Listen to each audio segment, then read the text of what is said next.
and of the total value of 4,250,000, 3,890,000 was spent in the year financial year 24-25.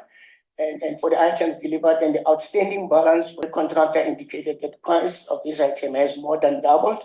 Submission to cancel the item was approved on 11 July 2025 by our committee, and the money will be credited back by Armscor to our client, which is the SANDF. The next one, Chair, is the alternator and maintenance spares. It was placed on April 2025, which is this year, and it's coming to an end in August 2025. The value is 8,499,000, and of that money, all of it was made available. Spare parts delivery expected end of August 2025. The next one, Chair, is for the exhaust flaps, and the order was placed May 2025 this year. It will come to an end on end of September this year, and the money that we requested was 5.8 million, and 5.8 million was made available, and we expect the parts to be delivered by come the end of September 2025. The next one, Chair, is for the SAS Mantatisi, the spares for the submarine, and it was placed on April 2025, which is this year, and it's coming to an end on May 2025. Now, in terms of the contract length, that date is for the 3 items that are locally made, and for the other 3 items, they will be delivered 16 weeks after we get the export license from BAFA again, and that we are still awaiting that, but the application has been made to BAFA.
Recording in progress. Good morning, honorable members. Good morning, Honorable Chair. Good morning, Chair. Do we have a quorum? Are we ready to start? Good morning, Co-Chair. Yes, you can start the meeting, Chair. Oh, great. Thank you very much. Good morning, honorable members. Good morning to colleagues from the department, the SANDF. I don't see anybody from the but I don't see the minister or the deputy ministers. I know that there is an apology from the minister. You know, South Africans have now a tendency to wish people, you know, on all days, to wish them a happy day. So happy Nelson Mandela Day to everyone. I hope we have events lined up for after this meeting. Unfortunately, our meeting takes place on a Friday morning, which coincides with Nelson Mandela Day. So we couldn't do anything about it, especially because we haven't met in a long time. It's good to meet again after about 3 weeks, a 3 weeks hiatus as a result of the budget votes. But it was a fruitful engagement. There were good debates in the budget votes. Now, honorable members, the agenda is as presented. Do we have apologies? Good morning, Co-Chair. Good morning, honorable members, and good morning to everyone in the platform. Yes, we have an apology from the minister who's attending the South African National Service Institute event today. We also have an apology from Mr. Nue, who has been booked off sick, and Major General Retired Olomisa, who has an engagement with the Regular Force Medical Continuation Fund. That's all, Chair. Okay, thank you very much. That being the case, the agenda, honorable members, contains 3 items. The update by Armscor on SANDF spare parts procurement and related delays, briefing by Division Defence Materiel on the status of spare parts procurement and its satisfaction with Armscor service delivery. I will suggest that we take those 2 items one after the other, as in we receive the presentations one after the other and we discuss them at once. And then we will, once they leave, we will then consider the minutes of the previous meeting and close the meeting. Do we have a mover for the adoption of the agenda? Also move, Chair. Honorable I second, Chair. Thank you very much, Honorable Niehaus, seconds. That being the case, can we then move straight to the presentation by Armscor?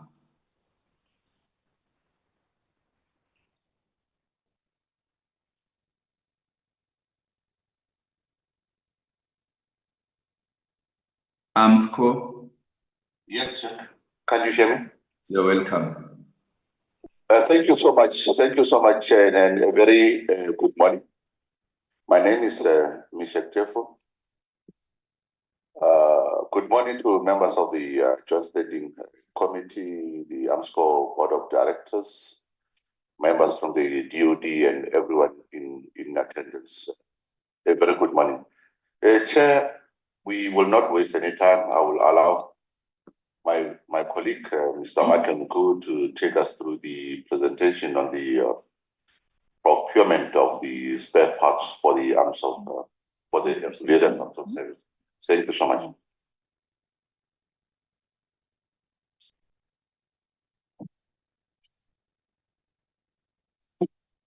Good morning, Chair. Good morning, members of the Joint Standing Committee, members of Armscor Board members of Armscor, members from the DOD, and all members in attendance. My name is Michael Ngu. I'm the Executive Manager Acquisition at Armscor. I will be taking the committee through the presentation that was submitted on the space. But before I can start on the submitted presentation, Chair, I would like to bring forth 2 points. The first point is that we had met with all arms of services and the DOD to look at issues that we can make sure that going forward we can work together and make sure that things are in good cooperation. And in the meeting, one of the key things that came out, Chair, is the communication. We do have meetings that are standing meetings like the top 40 and the bilaterals, but one thing that came out as well was that in that meeting, we found out that with the SAF, that meeting was not taking place, and we have actions in place to make sure that meeting, the first one is planned in the month of July, though we know that some of the key members from SAF are overseas, so it might be the first week of August that meeting takes place, but for the rest of the arms of services, those meetings are ongoing. The next point that I would like to bring to attention, Chair, and the committee is that in the presentation, you won't see much of the spares for the aircrafts because most of the spares on those platforms forms part of the maintenance contracts that we have with those platforms. Yeah, with the OEMs. So without any waste of time, Chair, I'll start with the presentation that we have. The first order that we have there, 715, Chair, it was placed from 2023 of February to, and it ended in April 2025. For the financial year 2025-26, we had 2.3 million that was required, and of that, the 2.38 million was given. And the status is that we actually still awaiting the export license, and the application was sent to the BAFA, which is the General Federal Office of the Bundesamt for Wirtschaft, and the export license approval from BAFA is expected by the 30th of August this year, and the delivery of pumps will take place a month after that. Thank you, Chair. The next slide. For the next slide, Chair, again, as you can see, the order was placed in October 24, and it's closing in October this year. For 25-26 financial year, we needed 3.6. All of that 3.6 million was made available, and as you can see there, Chair, the order was delivered in full and paid in full. For the next one, Chair, which is the procurement of Defender Marine spares, we placed the order in January 2025, and the order is supposed to come to an end this month, in actual fact, the 15th of July. And the money that we wanted for this financial year was 1.6 million, and 1.6 million was given. The status of that is that the packages were delivered and accepted on the 16th of July, which was 2 days ago. And the training for the repair, maintenance, and the operation to the client, which is the Navy, on the Defenders is scheduled for the 23rd of July this year, 2025. For the submarine spares, the order was then placed on March 2025 and supposed to come to an end in February 2026. The money for this financial year that is expected, that we required, was 3.5 million, and 3.5 million was given. The status as it is, Chair, is that the first batch will be delivered end of this month. The second batch will be delivered end of October this year, and the last batch will be delivered end of February in 2026. But I've been told on that one we might bring it closer. On the next one, Chair, which is order K2548730, and that is maintenance spares for the Drakensberg. It was placed on March 2023, and it came to an end on February 2024. The money looks small there, but Chair, it was just there for that financial year.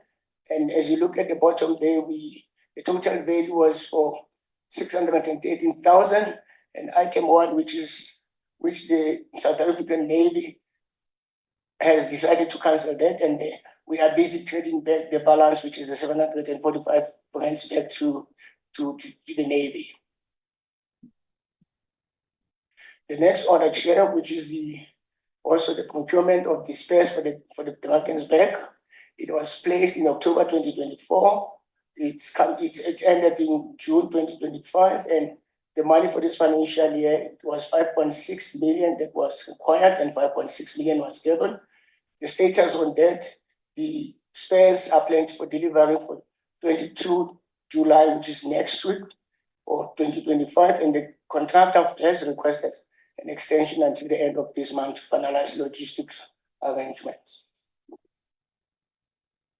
The following one, Chair, is also the spares for the Drakensberg. The order placed again also in October 2024, and it came to an end April 2025, with the money that was required for financial year 25-26 being 567,000, and that money was made available. The status is that all spares delivered in 2024 to the value of 387,000, and for 2025 to the value of 567,000. And as you at the bottom there, Chair, this order is delivered and paid in full. The next order, Chair, is also the maintenance again for the Drakensberg.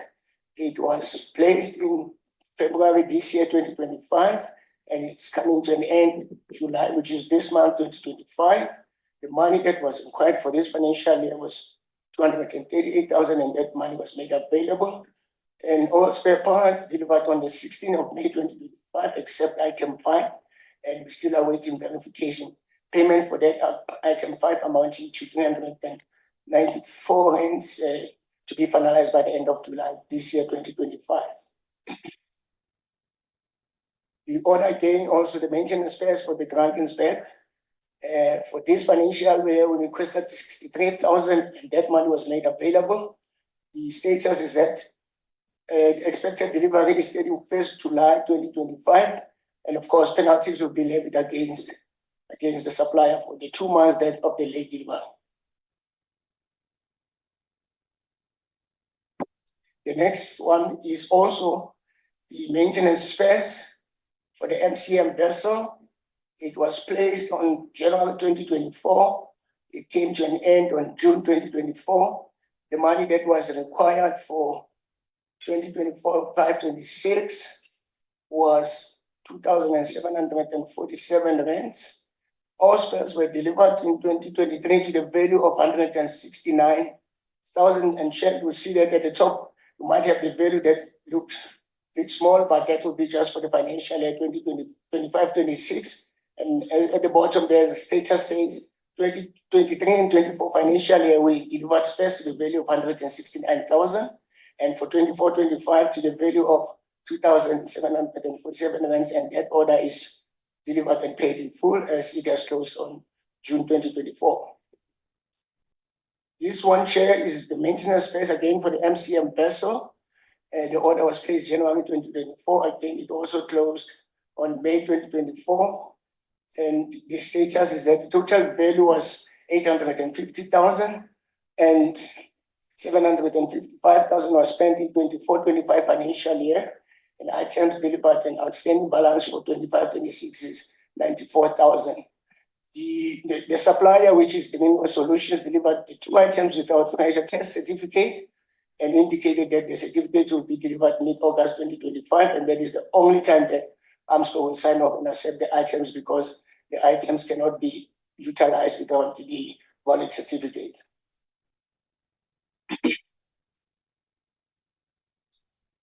The next order, Chair, is also the spares for the Ponti, and it was placed January 2024, and it came to an end last year, August 2024. For the 25-26 financial year, we had 360,000, and the status is that the contract value, which is 4,250,000, and of the total value for 4,250,000, 3,890,000 was spent in the year financial year 24-25, and for the items delivered, and the outstanding balance for 25-26, which is 360,000. A penalty of 425,000 was levied against the supplier for late delivery. And item 1, the contractor indicated that the price of this item has more than doubled. Submission to cancel the item was approved on 11 July 2025 by our committee, and the money will be credited back by Armscor to our client, which is the SA Navy. The next one, Chair, is the alternator and maintenance spares. It was placed on April 2025, which is this year, and it's coming to an end in August 2025.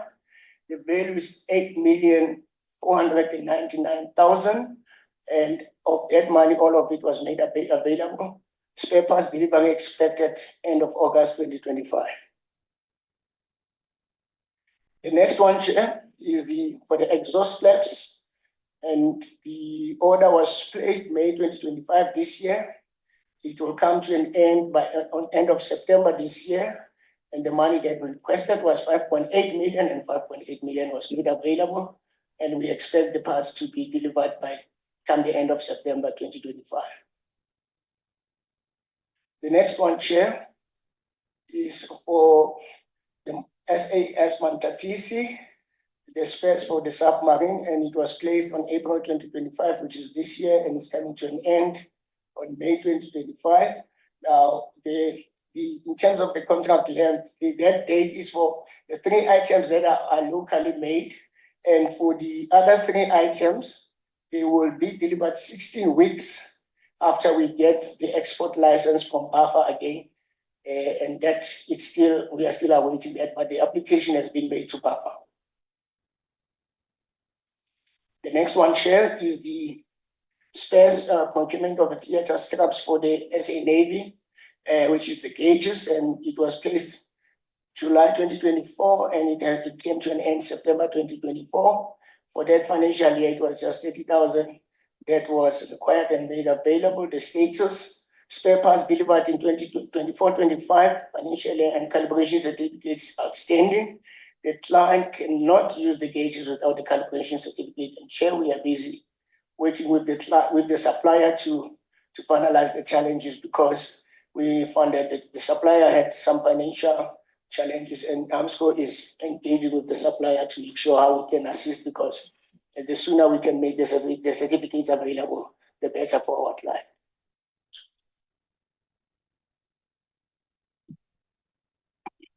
Thank you, Chair. Now we're going to go to the spares for the Air Force. As I said at the beginning, Chair, there won't be much here because most of the spares are part of the maintenance contracts that we place with the OEMs most of the case. So this will be just spares that we can get outside the OEM. Yeah, I think we can jump. Thanks. Yeah, thanks. The first one is the supply support for the C-130. The order was placed in 2023 November, and it basically came out at the end of November again 2026. It was for 50 million. This actually is an as and when contract. So if we only order whenever our client, the Air Force, needs a spare, and so far everything has been delivered as has been required. The next one, Chair. It is the emergency procurement of critical spares and line replacement units for various aircraft systems. The contract was placed in March 2020, and it ended in October 2020 and July 2023. There were 2 dates there, Chair. The value of the contract, Chair, was 94 million, and that was made available. The status is that today, the spares to the value of 74.1 million have been delivered. The outstanding spares to the value of 20.1 million will be delivered by come the end of this financial year, March 2026. And now, Chair, it can be asked why, if the contract ended in 2023, we're still talking of March 2026, is because we cannot cancel the contract as it is now, because the local supplier has committed funds with the international suppliers. So we just have to continue the contract. And not see it. Yeah, okay, thank you. Chair, the next one is also the procurement and the repair of long lead spares for the BK117. The order was placed in August 2022, and it's ending this year, August 2025. We requested 19 million, and 19 million was made available. The majority of the spares have been delivered, Chair, and only 1.6 million worth of spares still needs to be delivered, and the delivery date is expected by end of August 2025. Now we will be going to spares for the landwards division. In this one, Chair, it was procurement of spares and components, and The order was placed for the financial year 23-24 to financial year 25-26 to a value of just under 2 million. And the status is that the spare parts delivered and paid for in 23-24 is to the value of 1.9. And also for 24-25, it was 1.9. Spare parts for 25-26 financial year to the value of the same value because it was money just distributed over 3 years, will be delivered at the end of February 2026. And of course, there are issues of obsolescence and they will be addressed by the client. And the next one, Chair, is the procurement of vehicles, components, and spares. The order was placed for the financial years 22-23 to 25-26. The value was 18.6 million that we requested, and the same amount was given. The status is dispensed for the financial year 22-23 to the value of 12.5 million, and for 23-24 to the value of 3.3 million, and also for 24-25 to the value of 5.2 million that were delivered. And then for 25-26 financial year, we will be delivering spares to the value of 18.6 million, and to be delivered come the end of February 2026. And again, the obsolescence issues will be addressed by the client.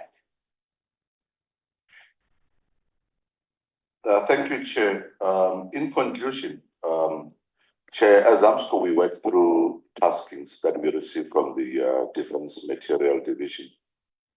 And insofar as the taskings that we received relating to spares, all these taskings were attended to, executed, and the spares were delivered. And as the presentation indicates, some of the spares are in the course of being delivered. Thank you so much, Chair. Thank you. Thank you very much. Can we kindly proceed now to the presentation by Division Defence Materiel?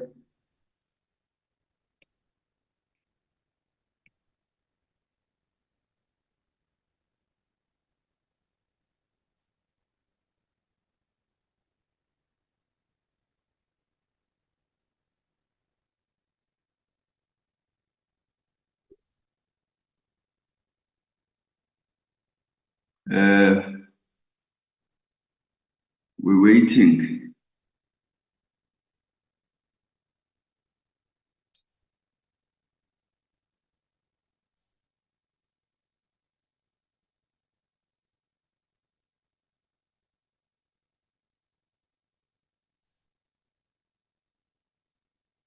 How long are we still going to wait?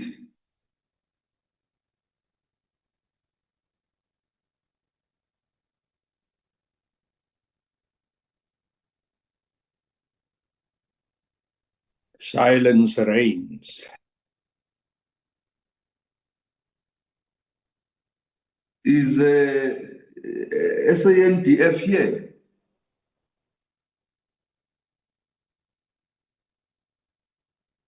Chair, there is the DOD here, Chair. Yes, they are here.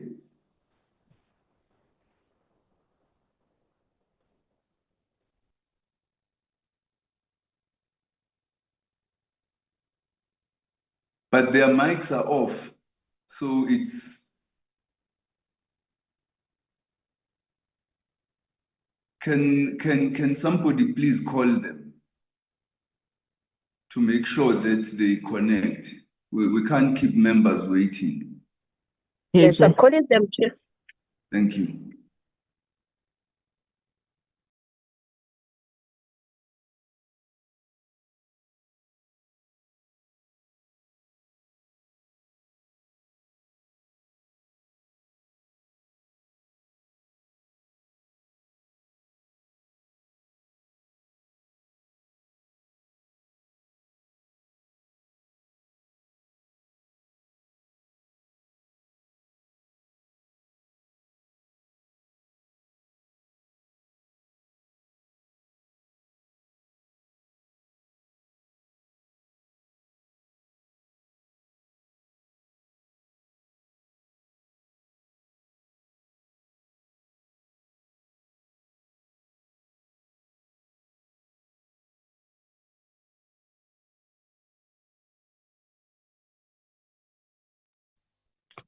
This is unacceptable.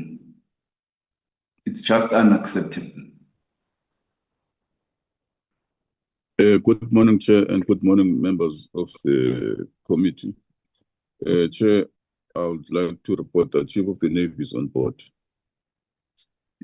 But he's not here. We've been waiting for about 2 minutes now. No, I'm Chief of the Navy. I've looked in. Oh, yes. Oh, okay. I didn't check. I didn't check the name. Yes. You're welcome, General. Admiral, sir. Admiral, yes. Thank you, Chair. You may proceed.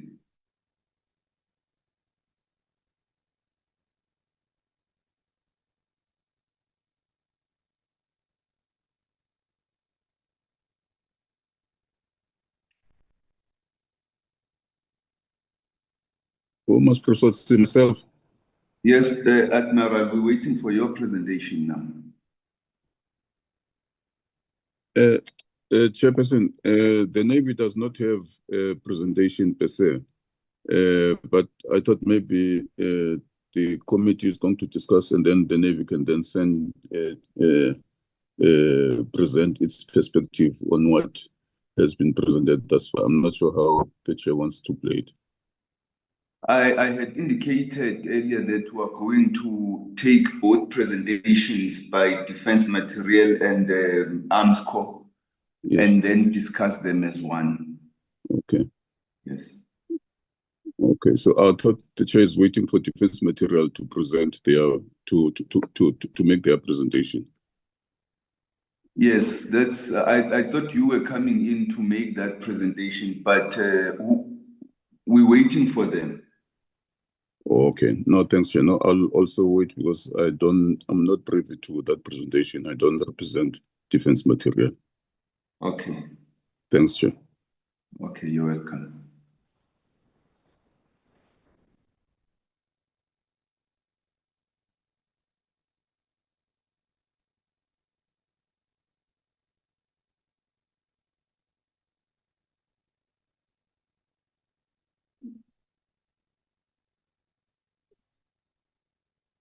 Nandipa, Tabitha, what is happening? What's going on?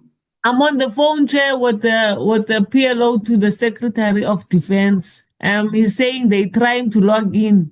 They're still trying to log in.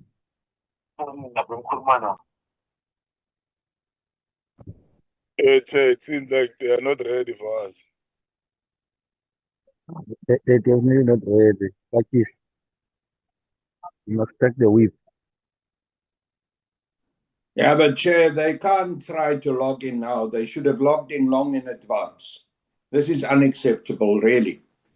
It just gives one a terrible taste in the mouth of a lack of professionalism. Honestly, this is unacceptable.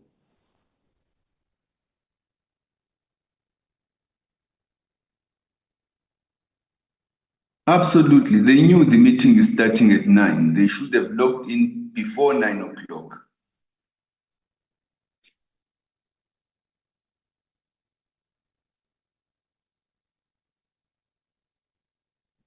Chairperson, good morning. And good morning, colleagues. Am I audible, Chair? I don't even know who is talking. It is Virgil Garriga. Oh, yes, Honorable Gerike, yes. Chair, audible. it would appear that the department is not ready. We are waiting for quite some time now. I think you must make a ruling, either defer or postpone, so that they get themselves ready at the next opportunity, Chairperson. This is unprofessional. It cannot happen. We are Parliament. Thank you, Chair. Thank you. Honorable Niehaus.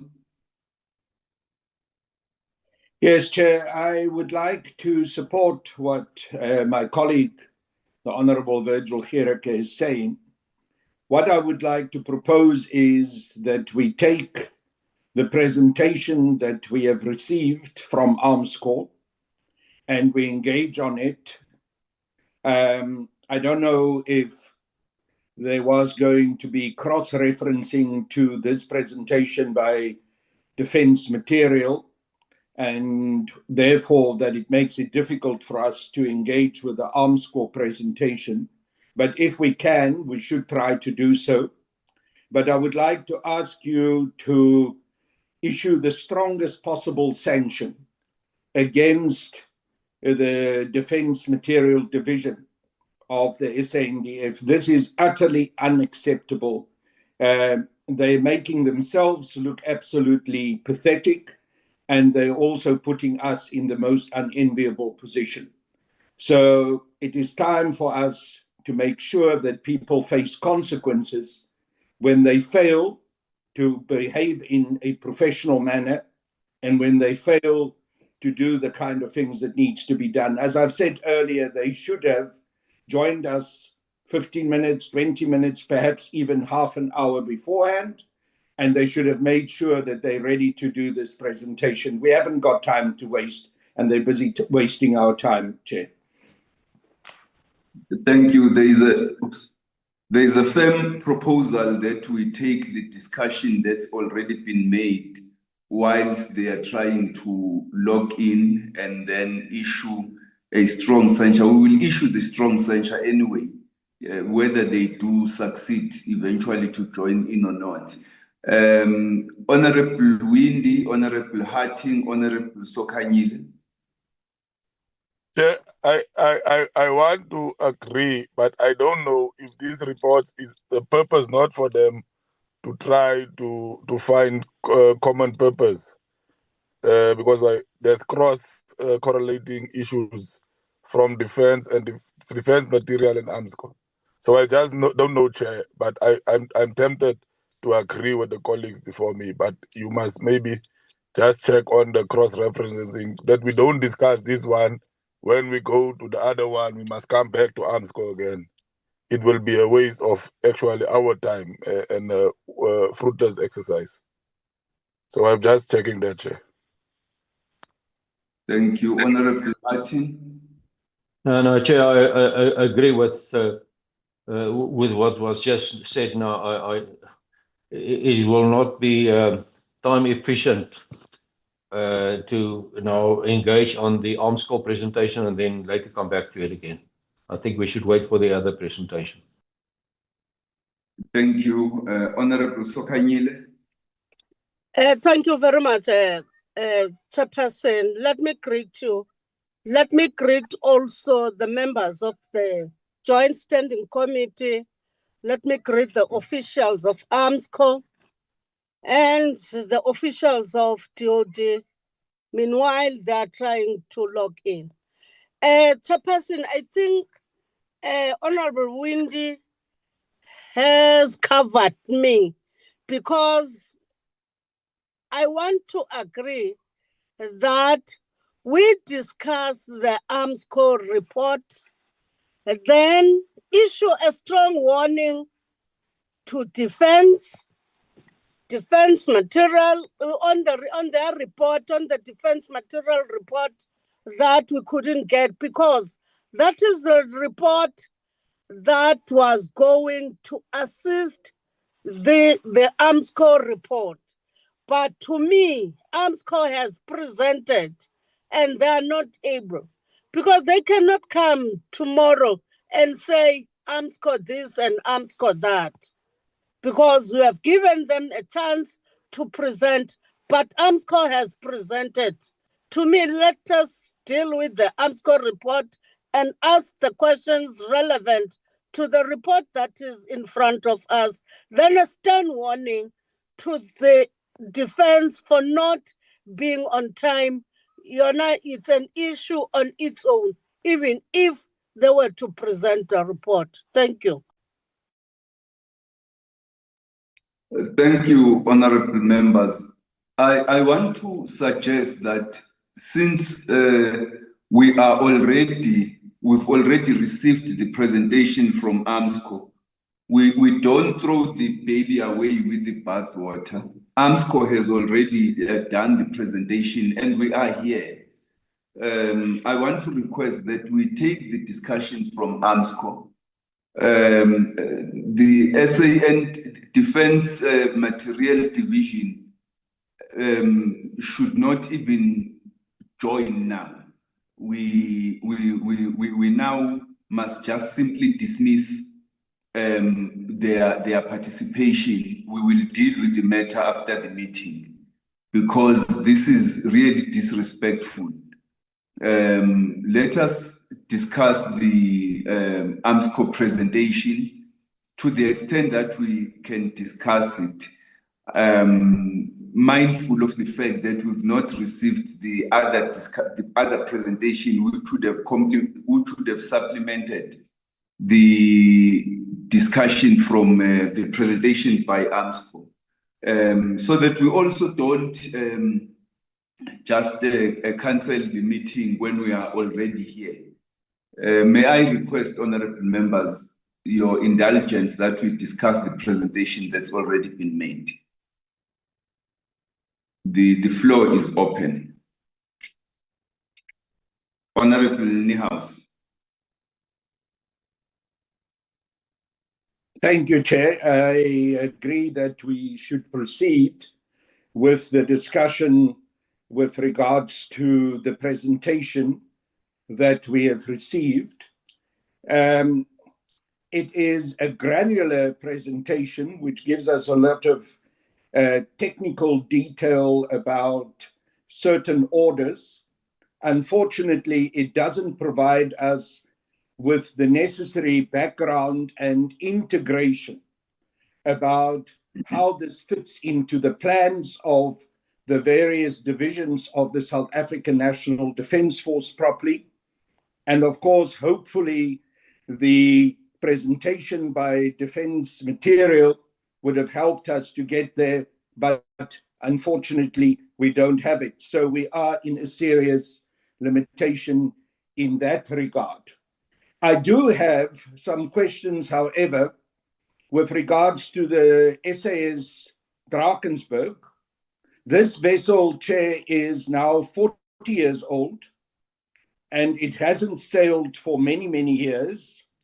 From what I gather, when we look at the presentation from Armscor and the spare parts that have been ordered, some have been received, others not, they are trying hard to get this vessel back into operation. Now, first of all, I would like to ask about the feasibility of this whole process and whether this is the most cost-effective way to do it, especially on a vessel that is this old, and whether it still has the capabilities that are required by the Navy. And the capability itself is clearly in desperate need of replacement. But is the best way what they are doing now, is my first question. My second question is if they can give us clearer timelines, how the spare parts that they have ordered now, and some of which, as I've said, that they have received, will assist them to get this vessel back into operation.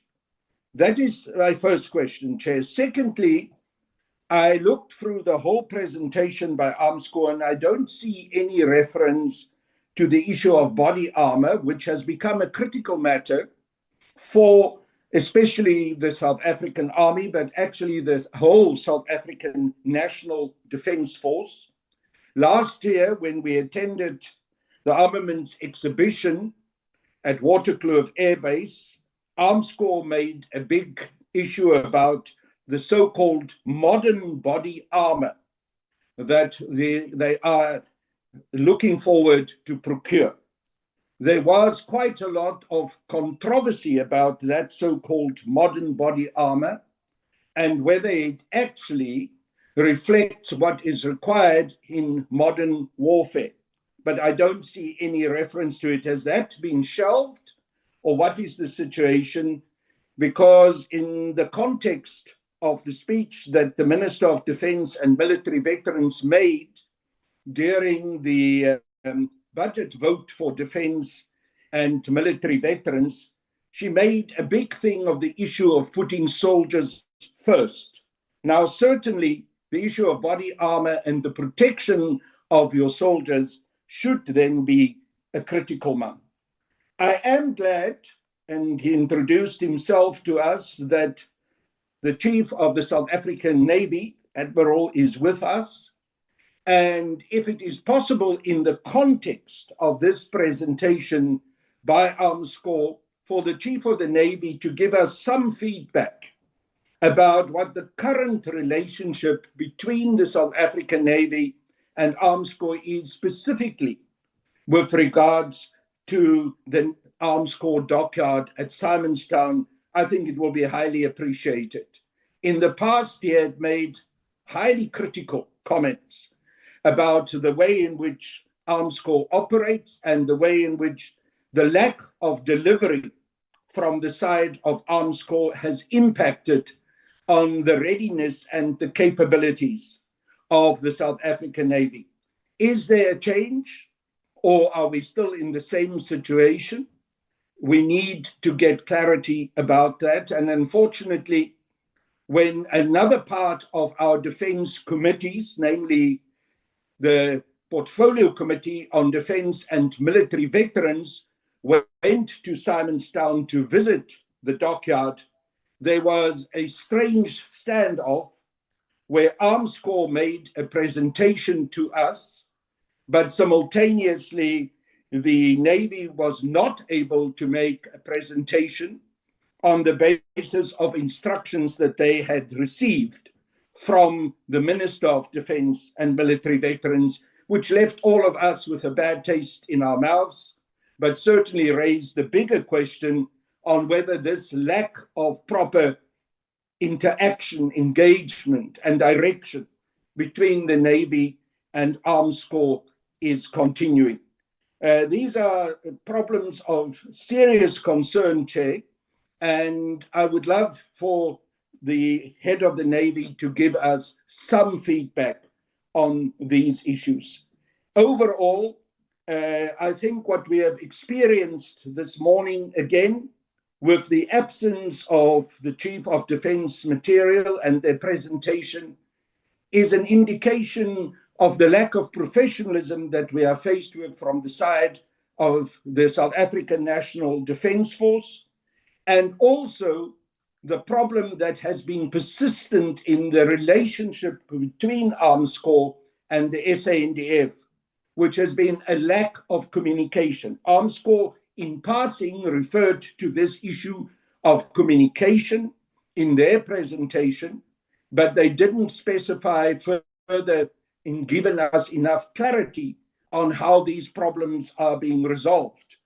And if we look at the performance of defense material this morning, I'm concerned that these problems are not yet resolved, and therefore we will continue to have miscommunication between the SANDF and Armscor, with all the consequences flowing through from that with regards to what is happening with orders, delivery, and maintenance. And then lastly, Chair, although I understand that we couldn't get full detailed reports about the South African Air Force, I do want to hear from Armscor what is the situation with regards to that in-place contracts that there are.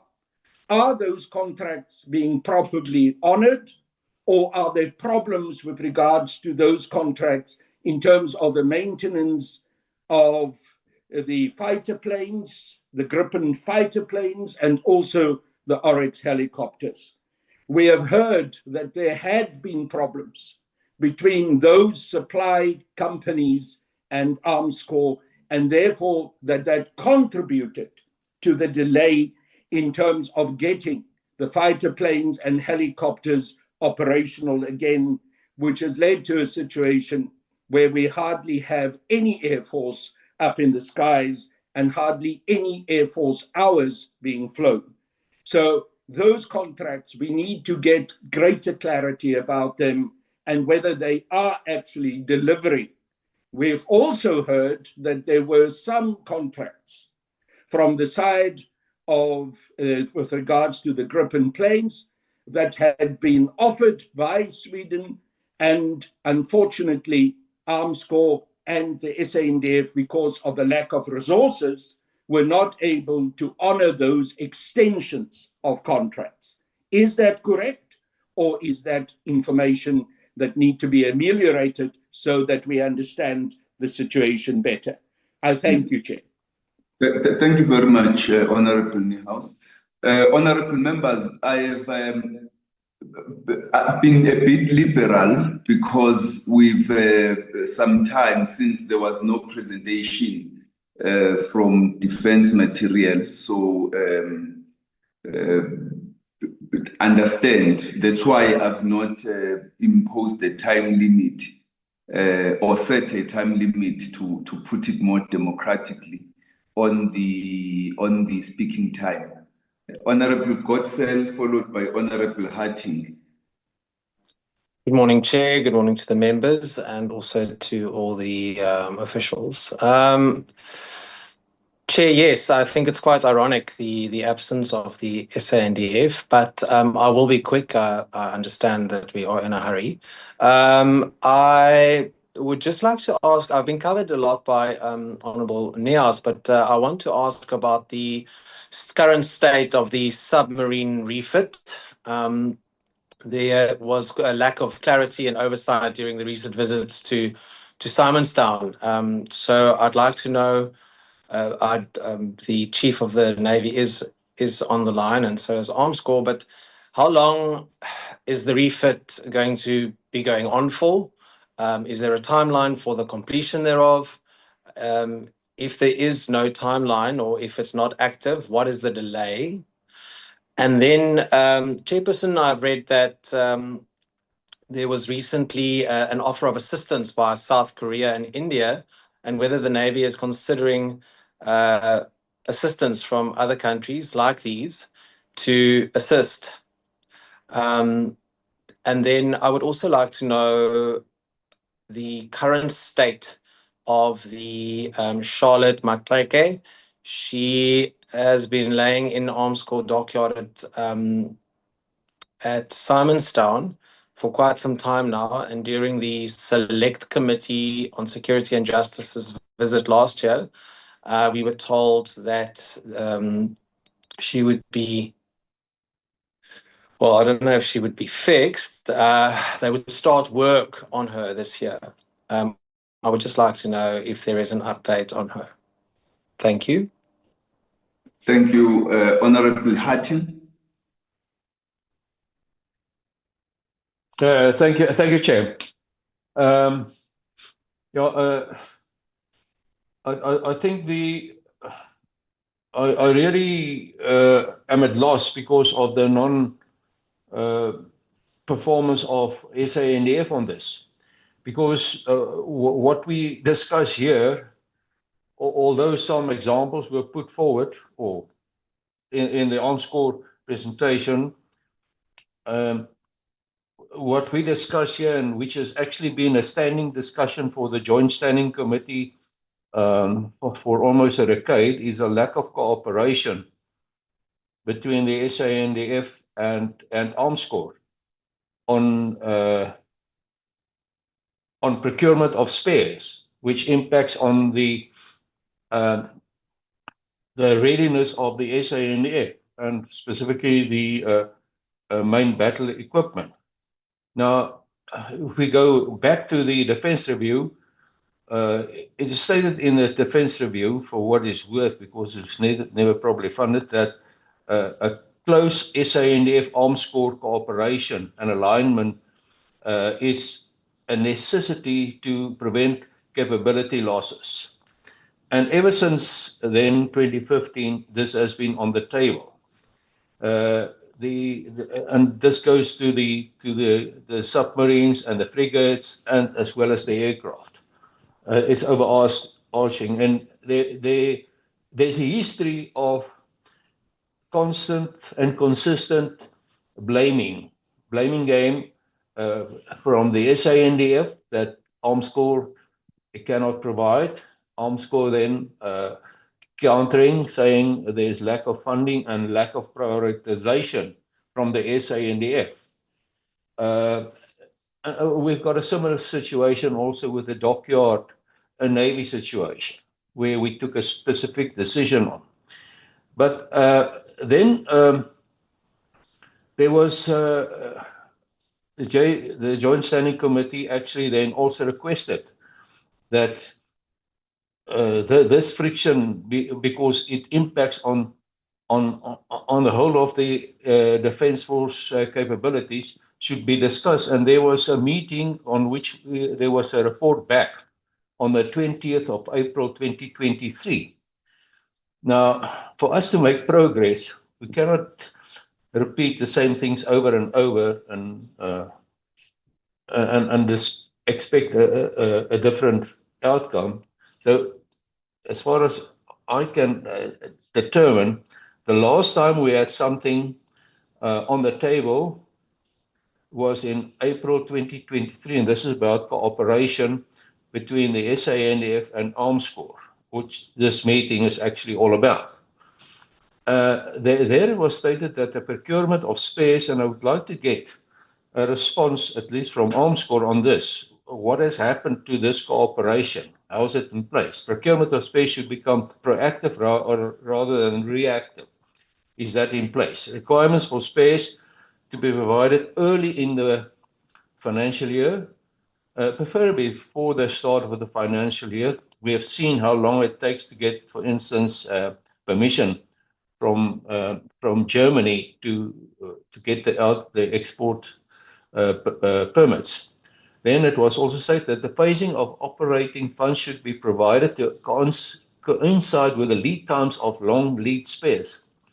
And that was stated to allow payment for spares in future financial years if required. Was that implemented? Then the procurement of spares equipment for which the NEL is the OEM and cannot provide the spares to be contracted to other entities with the requisite engineering financial capabilities. Was that implemented? Data packs should be made available to bidding entities together with sufficient agreements to protect any NEL intellectual property. Was that implemented? And then the umbrella agreements with the OEMs, was there any progress on that? And that was to facilitate quicker turnaround times of space procurement. And then, a lot of these things should have been discussed between Armscor and the SANDF. And as far as I'm concerned, if everything that was then discussed and agreed upon was implemented, we wouldn't have had, again, the friction that's so visible in many meetings, as well as in the differences in the presentations, one that we had and the other one that we did not have today. So I would like to get a response on that. Thank you, Chair.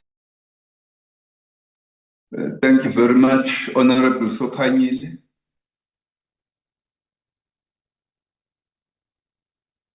Thank you very much, Chairperson. Let's just thank Armscor for the report that they have given us that talks to the procurement of the material for defense, because that's their core purpose, to support the SANDF through the Department of Defense, acquiring the material and the equipment on their behalf. Now, Chairperson, looking at the report, the report presented by Armscor, most of the contract or the contracts given to these service providers, they show that there is movement in the sense that there are recent acquirization. Because to me, when we went for an oversight, having to listen to a report saying that they've been waiting, Navy, for instance, they've been waiting for the spares to be acquired by Armscor, and there's nothing. But also, I know with the few resources that we have, and NABO not speedily doing their job, because the defense or the Navy and Air Force, they should sit with the material of spares being there. Then if Armscor cannot do that, because we need to come up with innovative things to say that how do we assist on that. For instance, I don't know which submarine or which vessel that has got so many years. When the report was presented to us when we went for an oversight, that has been sitting there in the dockyard waiting for spares. Because to me, if they agree, Armscor with the end user to say that if you want this thing within this part of a time, it must be there. I know most of the material, we don't get it here in South Africa. We need to go to get it abroad. But there should be an agreement when to get what, so that there will be no blame game. Otherwise, we look at the report, and this report, we are going to use it for us when we go to an oversight to say, you have bought this, you have said this company did this, has it been delivered? Because all they have got deadlines when they are to be delivered, so that we don't get other stories. Otherwise, the frustration is there to the South African Navy for not having the spares and the Air Force. You, even yourself being a layman, you can say that if you have to use a particular equipment and that particular equipment doesn't have the spares, then you'll be frustrated in not doing your work. But having this report that shows that there is something that is being done, there is work that has been done by Armscor, they are moving, then we're going to look at that, we're going to play our oversight on that. Thank you, Chairperson. Thank you, Honorable Chingila.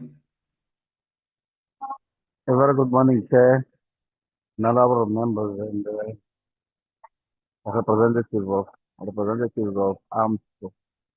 It's just a comment.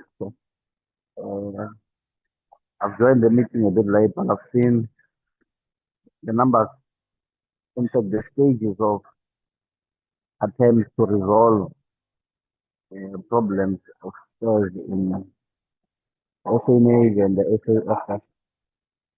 Honorable Chingila, you are not very audible. I don't know whether it's your speaker or what, but you are not cutting. You are just not audible. Okay. Can you hear me now? Much better. Thank you. Yeah. No, I caught the presentation at the tail end, but what one would have identified, really have to build the capability of our defense industry. And once we do that, it also has to run simultaneously with transformation so that it's also diversified. Because we are using frigates and airplanes and many other equipments that we know their lifespan. So how far is the process of establishing a warehouse where we procure all the spares and the material required for us to maintain our upkeep. But we procure them on time, we keep them at the spares, given the lifespan and the timelines that are required until such time where we are due for upgrades. But at this stage, I think it's poor planning on the side of Armscor and their finance and their engineering and their finance. So if we are to improve on that, I think the numbers and the preparations would look a bit better, because at this stage, we're just chasing a moving target. When we fix this, the other one is already on, requires maintenance, and we'll have to wait another 2 years. So if we are to plan better and we do regular assessments on all the equipment that is utilized by our defense, I think we can improve where we are, Chair. Thank you. Thank you very much. I see there are two hands, Honorable Godsell followed by Honorable Hatting. I don't know whether they are legacy hands or you have additional questions to ask. Apologies, Chair, I it's a legacy permitted hand. something. If you give me an opportunity, please. Honorable Hatting. Thank you, Chair. Chair, during our oversight visit to the Pretoria area, mention was made about a service level agreement between the SANDF and Armscor, and how successful it is. And we actually then commented on that and suggested that monthly meetings should be held because of the problems that we have in this relationship, and that feedback should be provided to the committee. Now, I've got 3 questions on that. Firstly, is it working? Are there regular monthly meetings? And then the third question is that this committee be provided today or tomorrow, it's not a problem, should not be a problem, with a copy of the service level agreement. I think that should give us insight into the root of the problems that continue to exist between the SANDF and Armscor. I thank you, Chair. Thank you very much. And before I invite Armscor to respond to the questions that have been asked, I would like to understand the presentations obviously do not address this, and perhaps the committee hasn't yet posed the question to you. But what is the transformation policy that you follow? Or maybe put differently, how do your procurements impact on the transformation? I'm just following up on the question that Honorable Njingila asked. On the, how do your procurements impact on the country's transformation policies, both in relation to localization, that is supporting local defense sectors, as secondly, ensuring that we create supplier sectors from which you can source some of these spares that can manufacture them locally and supply you. But thirdly, in terms of supporting Black-owned and women-owned companies, defense companies that support the procurements that you seek, is there anything that you can tell the committee in regard to that, and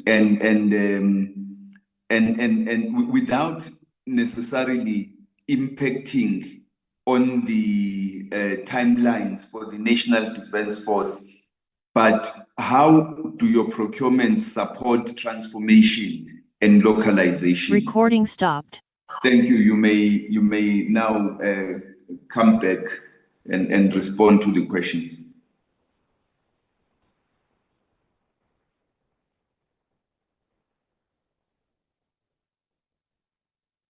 A very good morning, Chair. I will respond to the question that has been posed by the honourable members, starting with the question posed by Honourable Niehaus insofar as the Drakensberg is concerned. Chair, I think Honourable Niehaus is quite correct. The vessel is quite old. We are experiencing problems in the sourcing of spare parts for this vessel, but we are making headway to ensure that we get this vessel back into the water. You know, in the midst of the challenges that we are having. Whether the process that we are embarking on is cost effective, in our view, Chair, we are of the view that the process is quite cost effective. And if we get things right, we should be able to get her into the water. The issue of that Honourable Gotzel asked in terms of the timelines, I think, Chair, if you allow, we will provide a written response in terms of when we think, you know, this particular vessel will be, available for the user for, you know, when it will be available for the, for the user. On the issue of the body armor, with respect, Chair, the topic of today was in relation to spare parts, so we did not then deal with the issue of the body armor. But if needs be, and I will be directed by yourself, Chair, we can provide a written response to yourselves in terms of where we are in relation to the procurement of body armor. On the issues raised by Honourable Hutton with regards to the position in relation to the contracts, maintenance contracts relating to the Air Force, Chair, we have all the contracts in place. As you have seen in one of the presentations that we made before yourselves, we indicated that the contracts are in place. But the elephant in the room, I must say, is the issue of funding. These contracts are grossly underfunded, Chair. That's why you don't see this platforms up in the sky, because we have requirements, but these requirements are not fully funded. If we were to resolve the issue of funding, Chair, we should be in a position to get all this, to get the platforms, serviceable. And I think this matter has been raised, on a number of platforms, occasions, by ourselves as well as the Air Force, in particular the Chief of the Air Force, where he lamented on the issue of grass funding of the DoD, and in this particular occasion specifically, the underfunding of the Air Force platforms. The issue with denial is similarly. We have contracts, for the platforms that are in use by the user with denial. But all these contracts, Chair, are also grossly underfunded. As I've said, the elephant in the room. We may have multitude of contracts, but if these contracts remain unfunded, we'll always have this particular issue. Honourable Hutton asked about the umbrella agreements. Chair, we concluded umbrella agreements with the OEM specifically. And late last year, there was a contract that was long outstanding with Thales, that provides the spare parts for the various platforms of the Air Force. We recently received funding from the Air Force, and we placed the contracts accordingly. We have contracts also with, I'm just giving examples, with Pratt & Whitney, for the various platforms of the Air Force. As soon as money was received, the then without delay managed to place those contracts, with the various OEM. So I can categorically state, Chair, that we have umbrella agreements with some of the OEMs. With regard to the issue of the submarine refits, Chair, it took a while to get us where we are. We are concluding a contract with the identified service provider for the refit of the submarine, and we anticipate that the agreement or the contract will be in place by the end of July, so that we get the submarines in the water, quite soon. It just took long, to engage the service provider, because the submarines have been unattended to for a number of years, so it took quite a while, to get us where we are. But I can state with confidence here that we will manage to place the contract by the end of this month, the month of July 2025.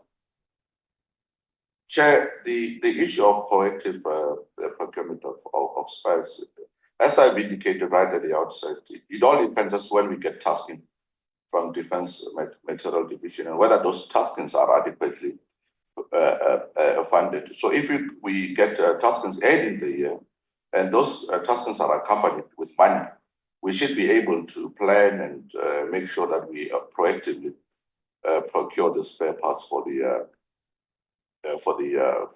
various arms of service. The SLA, Honorable Hattie, yes, we have concluded the SLA. We have bilateral meetings, with the various arms of service, and these meetings are really yielding the necessary benefit, because we in those meetings discuss various challenges that are facing, either Armscor or the relevant division. And the copy of the SLA surely can be provided to members of the committee. On the issue of the supply chain, Chair, we have the supply chain policy. The supply chain policy advocates for preferential procurement, either to black-owned entities, MMEs, SMMEs, and qualifying enterprises. Our policy is premised on the Public Procurement Act, which then fosters a transformation. When we go out on the request for bids, we always have a special requirement that talks to black and economic empowerment, that an entity that we contact to the extent feasible should meet the BE requirements. We also have a special requirement, and also here to the extent feasible, where we advocate for localization. So this, all this, interventions are contained within our supply chain policy. Thank you.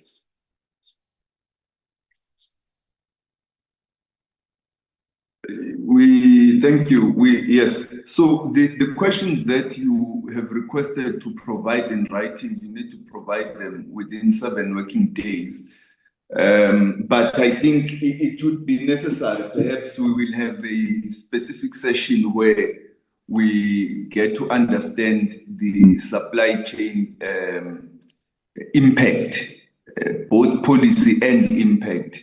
But obviously for today, we just wanted to focus on the issues of the spare parts. Now, honorable members, I don't know if there are any follow-up questions.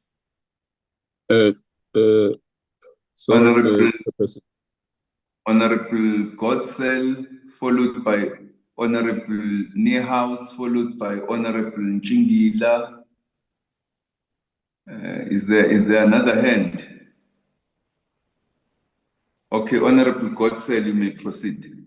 Thank you, Chair. I appreciate the undertaking to answer my question about the submarine refits in writing.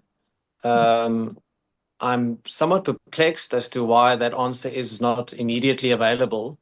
But if it is not, can we have an undertaking that such an answer will be given in perhaps 7 days? Is that a reasonable time?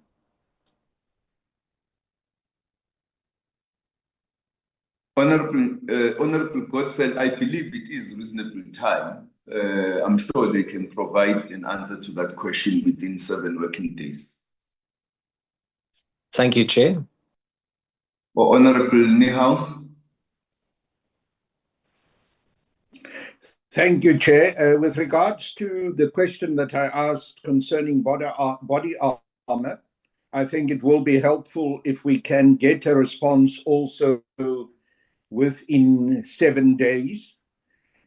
With regards to the question on existing maintenance contracts, especially with considering the Gripen fighter planes, the helicopters, etc., we did not get a response. And I would like a response because we've received indications that some of these maintenance contracts are not being serviced. Now, I don't know if the reference that had been made by Armscor about underfunding is supposed to cover that issue, but I don't think it does. I want to know, are these existing maintenance contracts still in place? Have they lapsed because of lack of funding? And there have been some specific outreaches from companies such as Saab in Sweden to come up with alternative arrangements and also better financial agreements. What is the situation? Are those finally being taken into consideration? And are they being accommodated? Because I believe there's been an outreach, and so to speak, bending over backwards from the side of these maintenance contracts, those who have these maintenance contracts, to try and find a way to find a solution to this lack of funding. And then I know that I'm putting the Chief of the South African Navy, Admiral Lubese, on the spot, and he's of course not part of Armscor. But in the questions that I did ask, I asked whether Admiral Lubese, seeing that he's here with us, could possibly take us into confidence about what the current nature of the relationship between Armscor and the South African Navy is, in the light of some of the critical comments that he had made in the past about the role of Armscor. Thank you, Chair. Thank you very much, Honorable Gods. No, where am I? Honorable Nchingila. Honorable, yes, Admira. Sorry, Chair, before Mr. Honorable Nchingila comes in, I'm yes, facing a technological challenge here. I'm trying to raise yes, you don't have challenge. to. Wait, Yeah, okay. on my. There are two people speaking. No, wait. Honorable Admiral, you were saying you were having a challenge. I'm having a technological challenge here. I've been trying to raise my hand. I'm not sure whether you are seeing my hand on your other side, Chip, so that I can respond to some of these questions. But I'll wait for Honorable Nchingila, and then if you so allow me, then I can say one or two words. I was going to allow you after these follow-up questions. Let me take Honorable Nchingila, Honorable Kherike, then I will come to you. Yes. No, thanks, Chair. I think I would prefer having my response in writing. On the issue of transformation as to what are the plans, not on supply chain. In supply chain, you have a policy. You maybe one would also expect to see stats on women and youth owned, including people with disabilities that are benefiting from your procurement spend.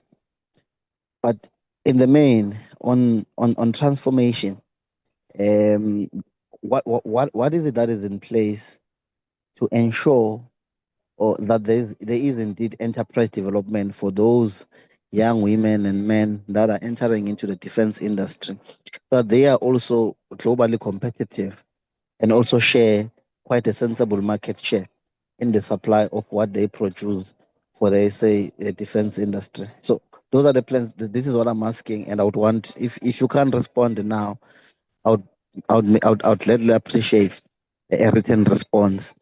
And secondly, in terms of the warehouse for the spares, I know we've made a call and there were considerations. What I would want to know, how far is it? How soon can we have it? Thank you. Thank you, Honorable Kharike. Yeah, thank you, Chairperson. I'm going to be brief. Since our last oversight visit to all these institutions in Pretoria, I just want to know the mutual interrelations when it comes to procurement. Can Armscor tell us today what is the attitude of our institutions like the South African National Defence Force and other departments in regard to procuring locally from Armscor and all the other organizations, for instance? Is there an improvement? I know there were some complaints the last time with regard to funding issues, procurement, red tape, bureaucracies, and so on. Is there an improvement in that relationship? And since we have been there, did Armscor deliver any material, any arms, or did they manufacture for our local institutions in any way? And if they have, can you inform us what was it, the quantity or the products that you have delivered in this regard? It is important for us to understand this, Chairperson, because Armscor said at the time they were ready to produce. They're waiting on orders from the South African National Defence Force. We know that there was, from the Defence Force side, there were shortages and challenges. So now we want to know whether there's an improvement, whether there's budgets for that type of procurement that we needed, and how to follow it up so that we don't run out of stock since we have the manufacturers in our own country. Thank you, Chairperson.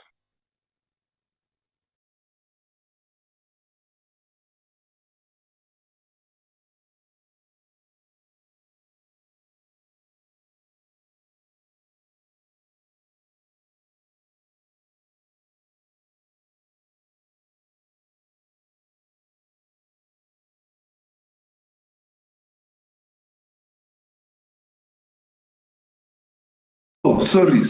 I wasn't aware that I was muted. Let me start with Admiral Lobese and then go to Armscor.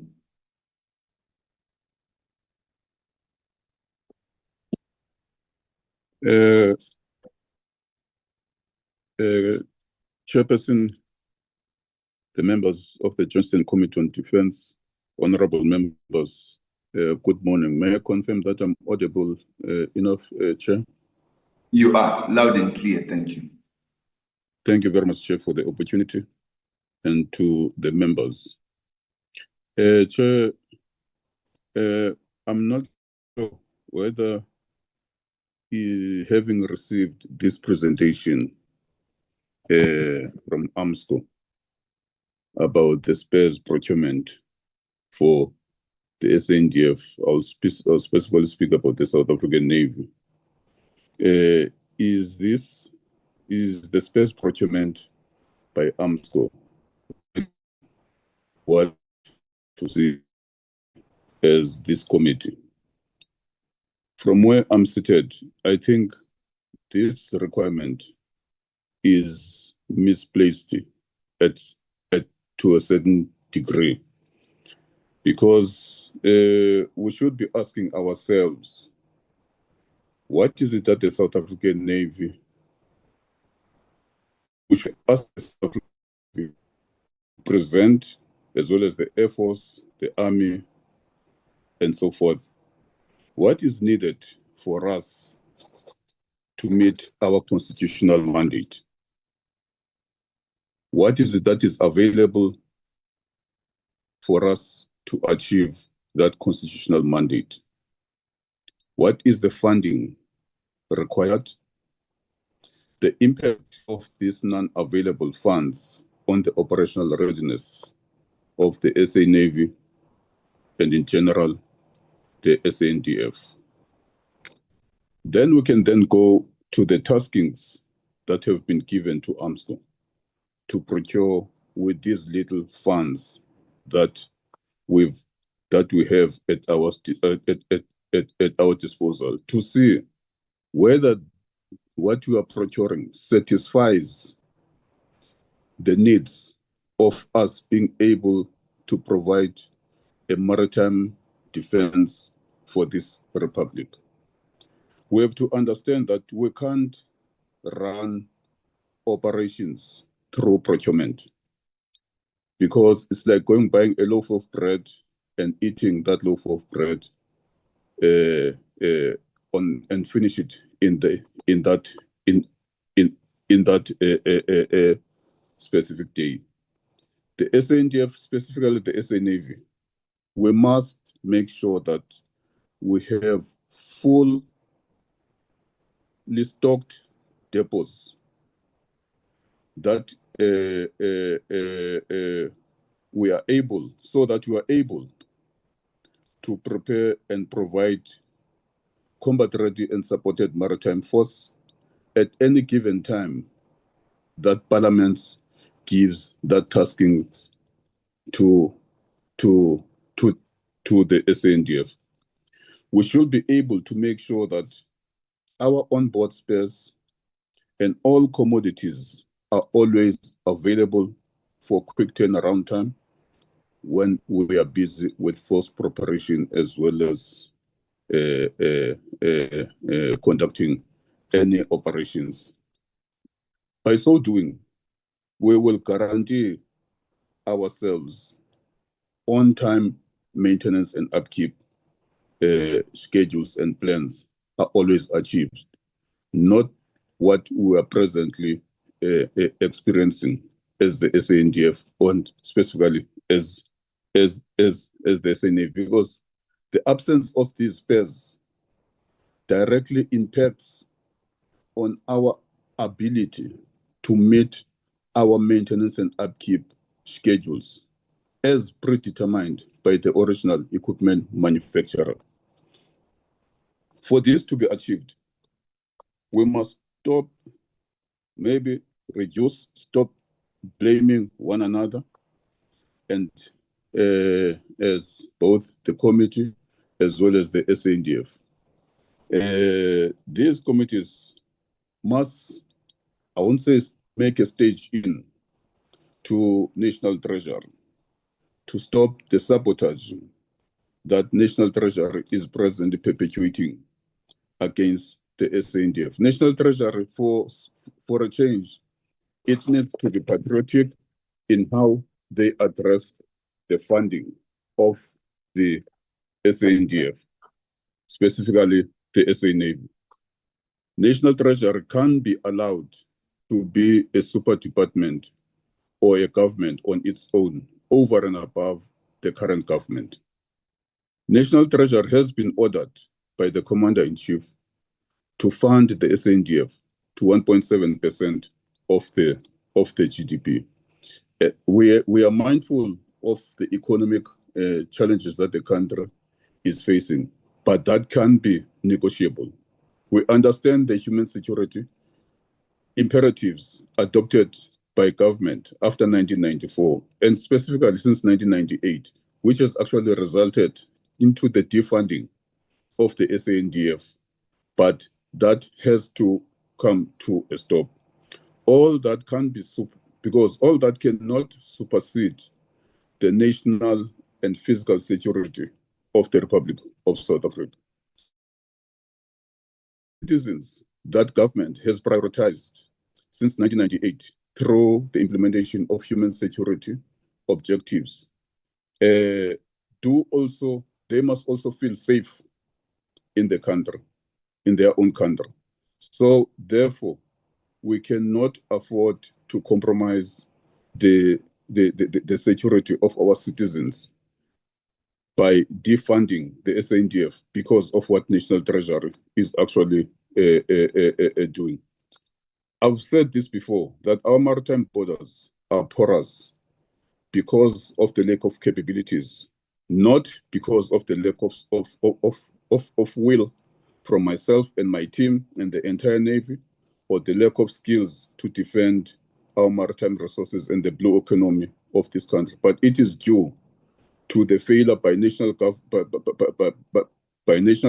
treasury and government to adequately resource the SANDF to the required level, so that we are always ready to defend this country.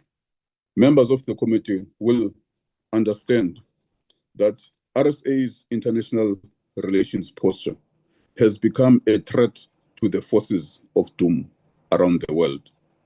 Iran has just been attacked without provoking anyone. Libya was attacked just after being accepted back into the international community, and when one of Gaddafi's sons was interviewed by CNN just after the start of the war, he replied that they relaxed and never rejuvenated their armed forces after being accepted back into the international community. Is this what we, or what National Treasury wants to happen to us as the Republic of South Africa, through their unpatriotic posture of suffocating the SANDF financially? Armscor presentation of these spare parts procurement reports is not the solution. SAN and Armscor have identified our challenges, which date back pre-2005, when we, as the South African Navy, handed over the dockyard to Armscor. We resolved to stop mourning and fighting one another in these forums, but to come up with strategies to resolve our challenges. Hence, on 29th June this year, after the last sitting of this committee, I then resolved to issue an instruction to both the SA Navy and Armscor to establish an integrated project team to look into all challenges and devise solutions and costing, and which will actually resolve our challenges. I've identified plus minus 8 of these challenges, which I've tasked this team to look into, which will then report back to the minister, and the minister then will report to this forum. And this should be completed by latest by September next year. And Armscor CEO and myself, we've agreed that we will establish this IPT, and we will look into all these 8 objectives, because we've done this before in 2009 when I was appointed as director of fleet logistics, and then I assembled a team which consisted of myself, the chairperson the general manager of the dockyard, Mr. Temba Kotuka, Mr. Pisinel, as well as other members, to come up with a dockyard rejuvenation strategy. We identified all the challenges that were faced within the dockyard, as well as the resources that were actually needed for us to make sure that the dockyard was actually capacitated. But that yielded zero, because there was no funding that was actually provided at the time. We even costed, members will recall, the CEO of Armscor in the last sitting mentioned that there was close to R1 billion that was identified to be needed to be able to rejuvenate the dockyard.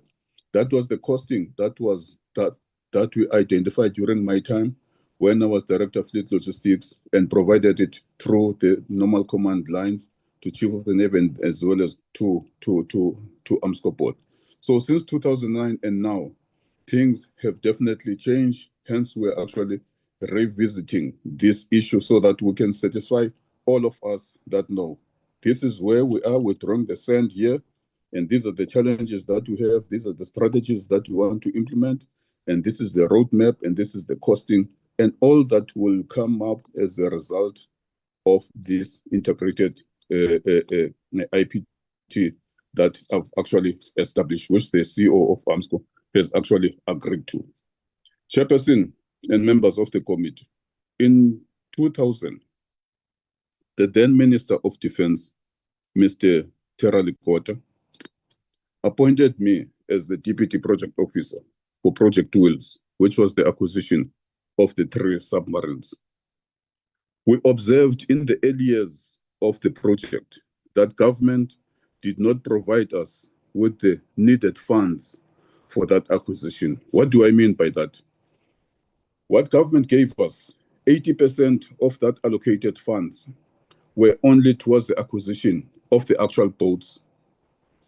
And then 20% of that allocated funds was only for the spare parts and through life support of those 3 boats. That 20% budget that was allocated to us could not even satisfy the spare parts that we need for the through life support of these submarines. I mean through life for the 30 years lifespan of all 3 submarines. Those spare parts could not even last the first 5 years after the boats were actually delivered. To a certain extent, some of the spares that were the onboard spares, because we didn't budge these submarines from Germany to South Africa.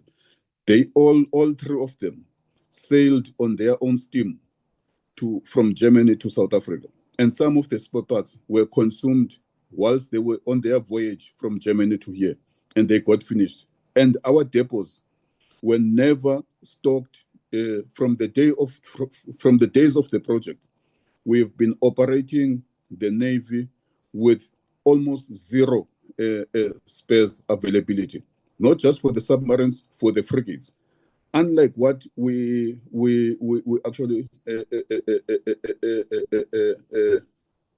experienced when we, after 1994. To this day, if you go to Naval Stores Depot Wingfield, you will still find spare parts of the old strike craft, some of the spares of the spare parts of the old ships that were even decommissioned, still available at NS Wingfield, but which are not usable to this day, because most of these vessels were actually disposed of.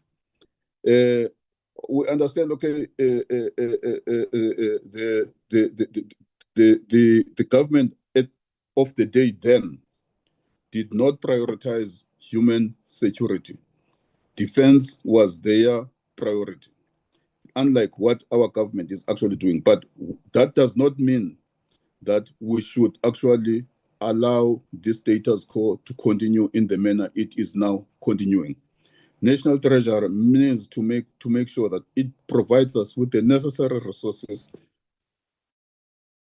to stock our depots to the required stock level, so that we only use Armscor for the procurement of the spares when there is 1 or 2 items that is actually needed, but not use Armscor to procure spares for us to run our maintenance and upkeep, as well as to run our force preparation, as well as to run our maintenance and upkeep, because this process that we are following now is causing a major delays. That is why our platforms are unable to go to sea. It's because we do not have the spares that we require immediately for us to undertake these maintenance and upkeep activities as and when it is actually required. Mr. Nahaus says Drakensberg has been non-operational for 5 years, not because of the lack of will from myself, my predecessor, and everybody else within the Navy.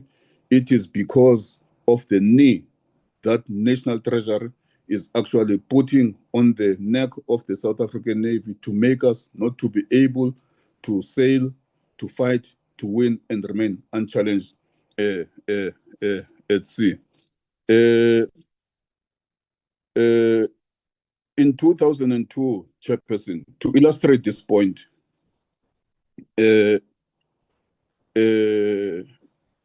so let me go. In 2002, the then Chief of the Navy, Admiral Modimo, visited us in Germany. And then I sat down with him. I said, Admiral, we have a challenge in this project. He said, what is the problem, Mondo? I said, Admiral, the challenge that I'm seeing, the red light that I'm seeing is that soon after before these boats gets delivered, and even after, we won't be able to support them logistically. He said, what do I mean?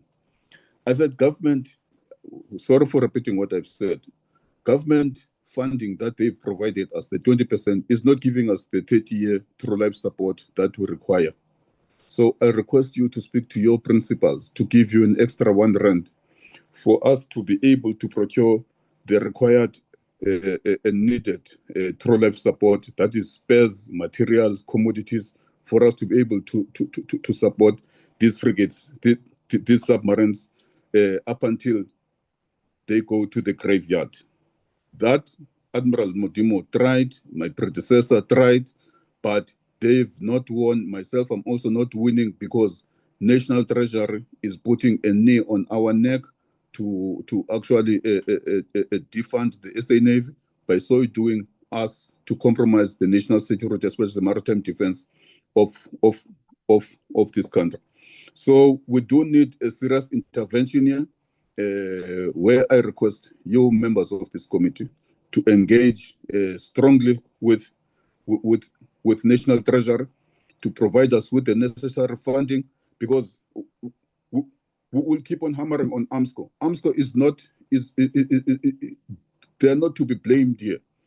The people that are actually putting us in this predicament and compromising the national security of this country is National Treasury, by not providing us with the required resources, so that if we place an order to Armscor, we don't place an order for one item that we want to use now. We place as many spares that we require, so that we can be able at any given time keep required stock levels in accordance to our maintenance and support philosophy. Honorable Mr. Nehaus, with regard to your questions around Drakensberg, we've received plus minus 15 parliamentary inquiries, questions in the past few days. And we've responded to all those questions. I'll perhaps request that the member, because the minister will be given an opportunity to go and actually respond to all these questions in Parliament, and then we can then take those deliberations with it. I don't want us to now, I'll request that we don't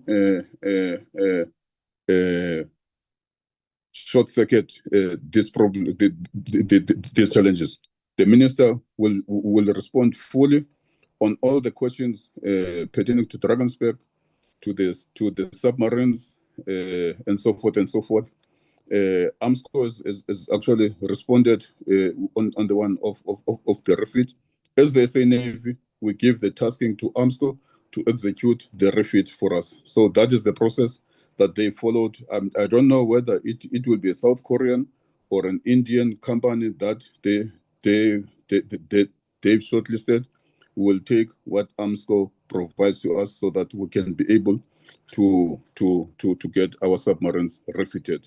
That is where I would like to end it for now, Chairperson. Thank you very much for the opportunity. Thank you very much, Admiral. Actually, what you said is a mouthful. Now, before I take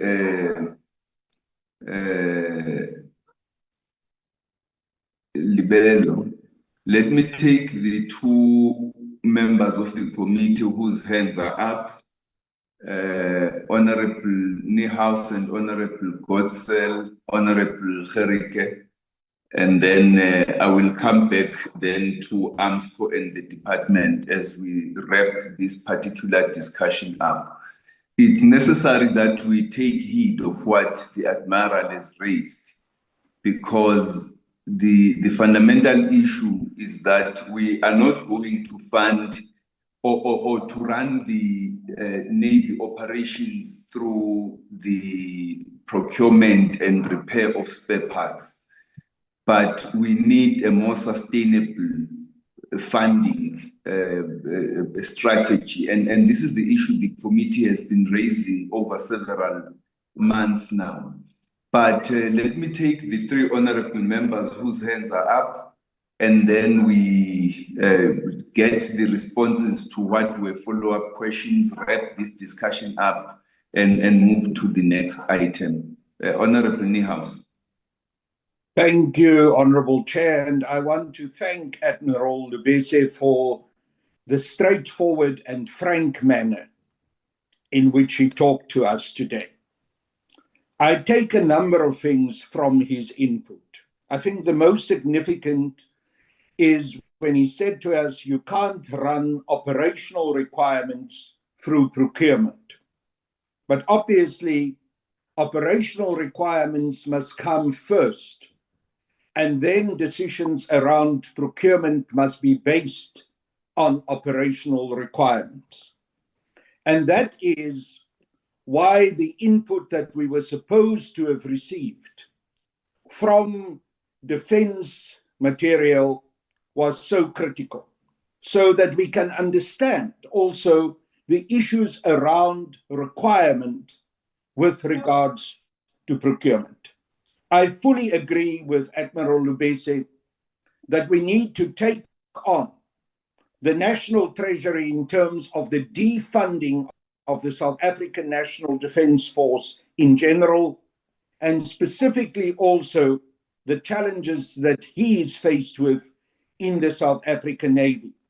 From the side of the economic freedom fighters, we've made a number of suggestions also during the budget vote for defence and military veterans about the kind of funding that is absolutely essential if we want to see a South African National Defence Force that is functional and can provide in the protection and national sovereignty of our nation. Let me make one last historical comment, Chair, and that is with regards to the way in which some of the armaments were procured, specifically also the submarines. I'm glad that Admiral Lubese took us into his confidence about this, because it is evident that major mistakes were made in the way in which those submarines and other military hardware were procured. In fact, because there was no provision for maintenance, this whole project was doomed to fail right from the beginning. Then let me ask one last question to Admiral Lubese and also to Armscor, and this refers to the issue of our submarines and a reference in the presentation from Armscor that they will initiate G2G cooperation, government-to-government cooperation, with China for submarine and ship maintenance with skills transfer included. This concerns me a bit, because the fact of the matter is, when we talk specifically about reaching out to China to do so, is this the right approach? While we understand the importance of cooperation between the various BRICS countries and would love to see more of it, China does not operate the same submarines. They do not have the same knowledge on German-built submarines. And will this approach, specifically with regards to the submarines, not be misplaced and a waste of funds? So it's again, for me, it comes back, and I'll conclude with this, with the statement that General Lubese made, that operation requirements must drive procurement, not procurement being the tail that wags the dog. In this instance, I see some references about procurement with regards to China, but does it actually refer to what the real operational requirements are with regards to the hardware that the South African Navy has when we refer to the submarines? But overall, once again, thank you to General Lubese for the frank way in which he spoke to us. I think he delivered a very strong message to us. And I believe it is critical now that we need to start with the various disciplines of the South African National Defence Force, get their operational requirements, and on the foundation of those requirements, then engage on the issue of procurement and also engage the National Treasury, which evidently has to come to the party in a far more significant way than they've done. And lastly, Chair, we need as a committee to raise our concern with the Minister of Finance and National Treasury about the fact that we were told by the Deputy Minister of Defence and Military Veterans, General Alamisa, and unfortunately, the General is not with us here today to confirm it, but I'm sure he will if he gets the opportunity, that the President had indicated that there should be a minimum of 1.5% of GDP dedicated to the South African National Defence Force. That was an undertaking. And yet, in this austerity budget that the Minister of Finance presented, we actually got a real cut in terms of the finances of the SANDF. It's unacceptable, and we need to understand what these dynamics are, because we can't be told that the President has expressed a clear point of view, and then we get faced with a situation where one cannot come to any other conclusion but that National Treasury and the Minister of Finance, in direct contradiction, in subordination to the President, takes a different route. This has to be addressed, and it has to be addressed on the basis of the operational requirements of the SANDF. Thank you, Chair. Thank you very much, Honorable Niehaus. Honorable Gerike. Yeah, Chairperson, I don't know where to start because I'm shocked. I'm actually baffled. But let me echo the same sentiments as my colleague, Honorable Kalnias, to thank the Admiral, dearly thank him for an open presentation here this morning, very transparent, to the point as to where we stand and what should be done. I think this is what has been needed all the time. Otherwise, this committee would have touched in the dark for many years to come. I also want to say it is a great pity that the head of the Navy should compromise his career in such a way that he almost sounds like a politician. This is our work that he has done this morning, and therefore I bow my head in shame that a senior official must come and educate us about what the real issues are. I am going to be very brief and propose. We are the Joint Standing Committee on Defense, meaning that we are representatives from the National Council of Provinces and from the National Assembly. I think we must, and this is a formal proposal, we must invite National Treasury on an urgent basis to this committee to understand their thinking with regard to our national security. And we must also then understand their situation as to why they cannot oblige to the call of the President. Remember, the Admiral has mentioned an amount of 1.7 GDP, And we've heard that General Holamisa's president said 1.5% of the GDP. If that is not met, then we must understand why and why not, but we must also then understand when it will be met, so that the South African National Defence Force, the Navy, and all other organizations within this organization must prepare themselves for the procurement. We can have all these meetings, Chairperson, and I'm talking very flat here. We can have all these meetings, and we can sit and we can bigger and we can chat and we can go on.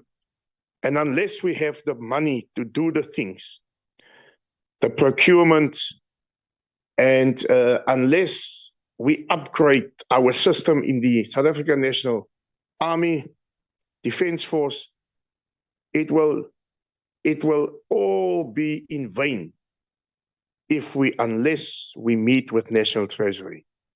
If we meet with National Treasury, it's not going to mean, or it will not constitute interference in the administration, but it will mean that we are performing our oversight duties effectively. So that is my proposal. I hope there's some support for that proposal so that we understand. And after we have met National Treasury, then if they avail funding, then we can speak to the organs again afterwards to hear what their plans are and their timelines in terms of going forward. Thank you, Chairperson. Thank you, Honorable Gerike. Honorable Blakis. Thank you, Chair. Chair, I think I will not take a lot of the time. I think my colleagues have, after the Admiral have given his input, it is very clear that in defense, the biggest problem, and I think the elephant in the room, is the underfunding of the Defense Department. And also the fact that the Defense Department is used as the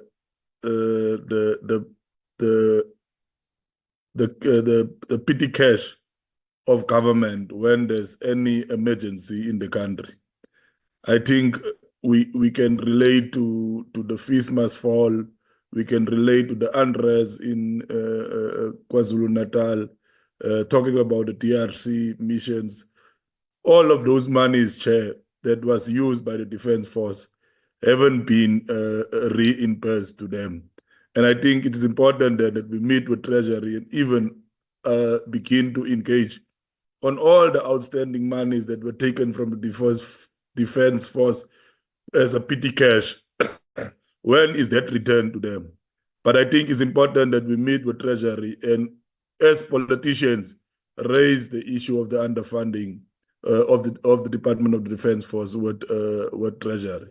I think, Chair, I will concur with my colleagues as to that is the route we should take in engaging this matter. We will be talking here until we get blue into our faces. If there's not real funding to the issues that the defense is having, we will not win this battle, Chair. And I think that the funds is in Treasury. We must begin to talk to them. I think, Chair, I'll concur with my colleagues. Thank you, Honorable Hala.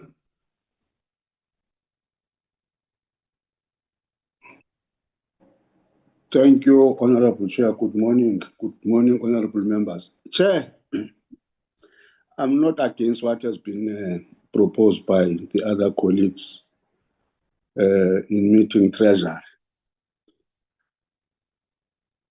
But, Honorable members, if we can all recall, in all our meetings as the two committees, Jones and Portfolio Committee, same song is being sung.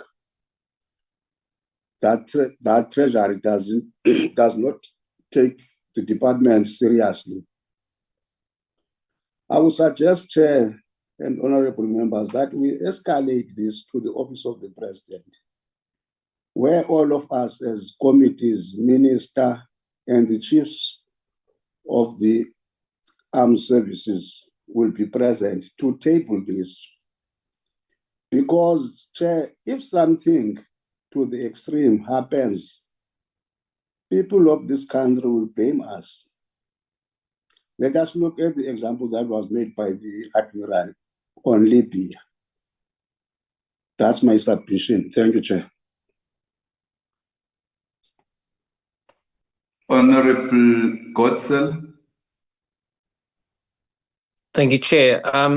Yes, I must say, Admiral Lubise's submissions were quite serious, and I think it's quite important that he raised the historical issues and the fact that it appears that the Navy has actually never been able to look after our submarines in the way that they should have been. And that raises more questions about their actual state. So I'm looking forward to the report in 7 days, and I'm also looking forward to the update about Charlotte Maclake, because I would like to compare that with what we have been told before. Chair, I am not opposed to a meeting with National Treasury, but I think before we do that, we need to have a meeting with the SANDF, and we need to look at their expenditure and what their priorities are. I say this because, firstly, a few weeks ago, the Minister of Defence told us that they would come here within a certain period of time. I can't recall, I mean, if it was 3 months. And she said they would come and tell us exactly how they plan to spend their budget and where their priorities would lie. There have been reports of matters which does not reflect prioritization by the SANDF, specifically talking about the procurement of luxury vehicles, etc.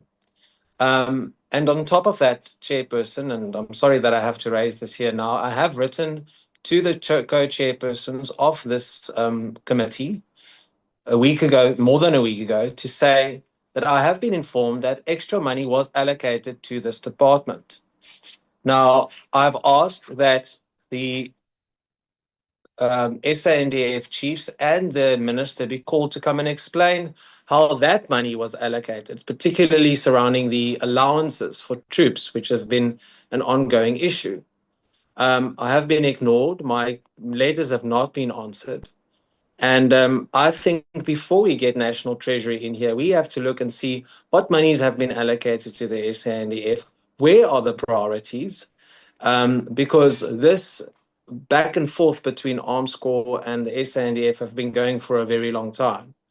So, and then once we know where the priorities lie and exactly how much money have been allocated to the SANDF in the past 3 financial years and what monies have been allocated to them on top of their normal budget, then only can we really assess and confront National Treasury. And then lastly, Chairperson, I also want to say that I don't think having a meeting like this online is helpful, and it's certainly not constructive. If there are going to be meetings in future, especially about important topics like this, it has to be in person. I don't think we are achieving much having meetings like this, especially when a unit or a department cannot even log on online. Thank you. Thank you. Honorable Hatting. Thank you, Chair, and I would also like to thank Admiral Lobise for his input on this, which is basically a confirmation that South Africa has not, for at least a decade and a half, even more, supported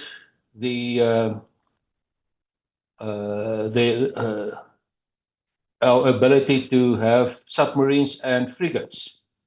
They are coming, the frigates and the submarines were planned to have a 30-year lifespan, provided they get a proper midlife refit, which has not been done. We see what's happening, but and that brings me back to the elephant in the room, and it's being worded in different ways, prioritize or lack of priorities, but the lack of the plan, the lack of the force design that we need. There's now a new national security strategy, which formed part of a defense review, which actually said what we need. We still know nothing. Do we need submarines? Do we need frigates? Do we rather need OPVs and IPVs? We don't know. So we are going on. If we don't need submarines, because we clearly do not want to support the Navy in having submarines, then let it be sold off. There are countries willing to buy the 209s at any time. But we don't know that because there's no plan. And may I then add, there's no vision. There's no funded plan and no funded vision. So we have to go back to priorities. To get to priorities, we need to know the roadmap, where we're going to.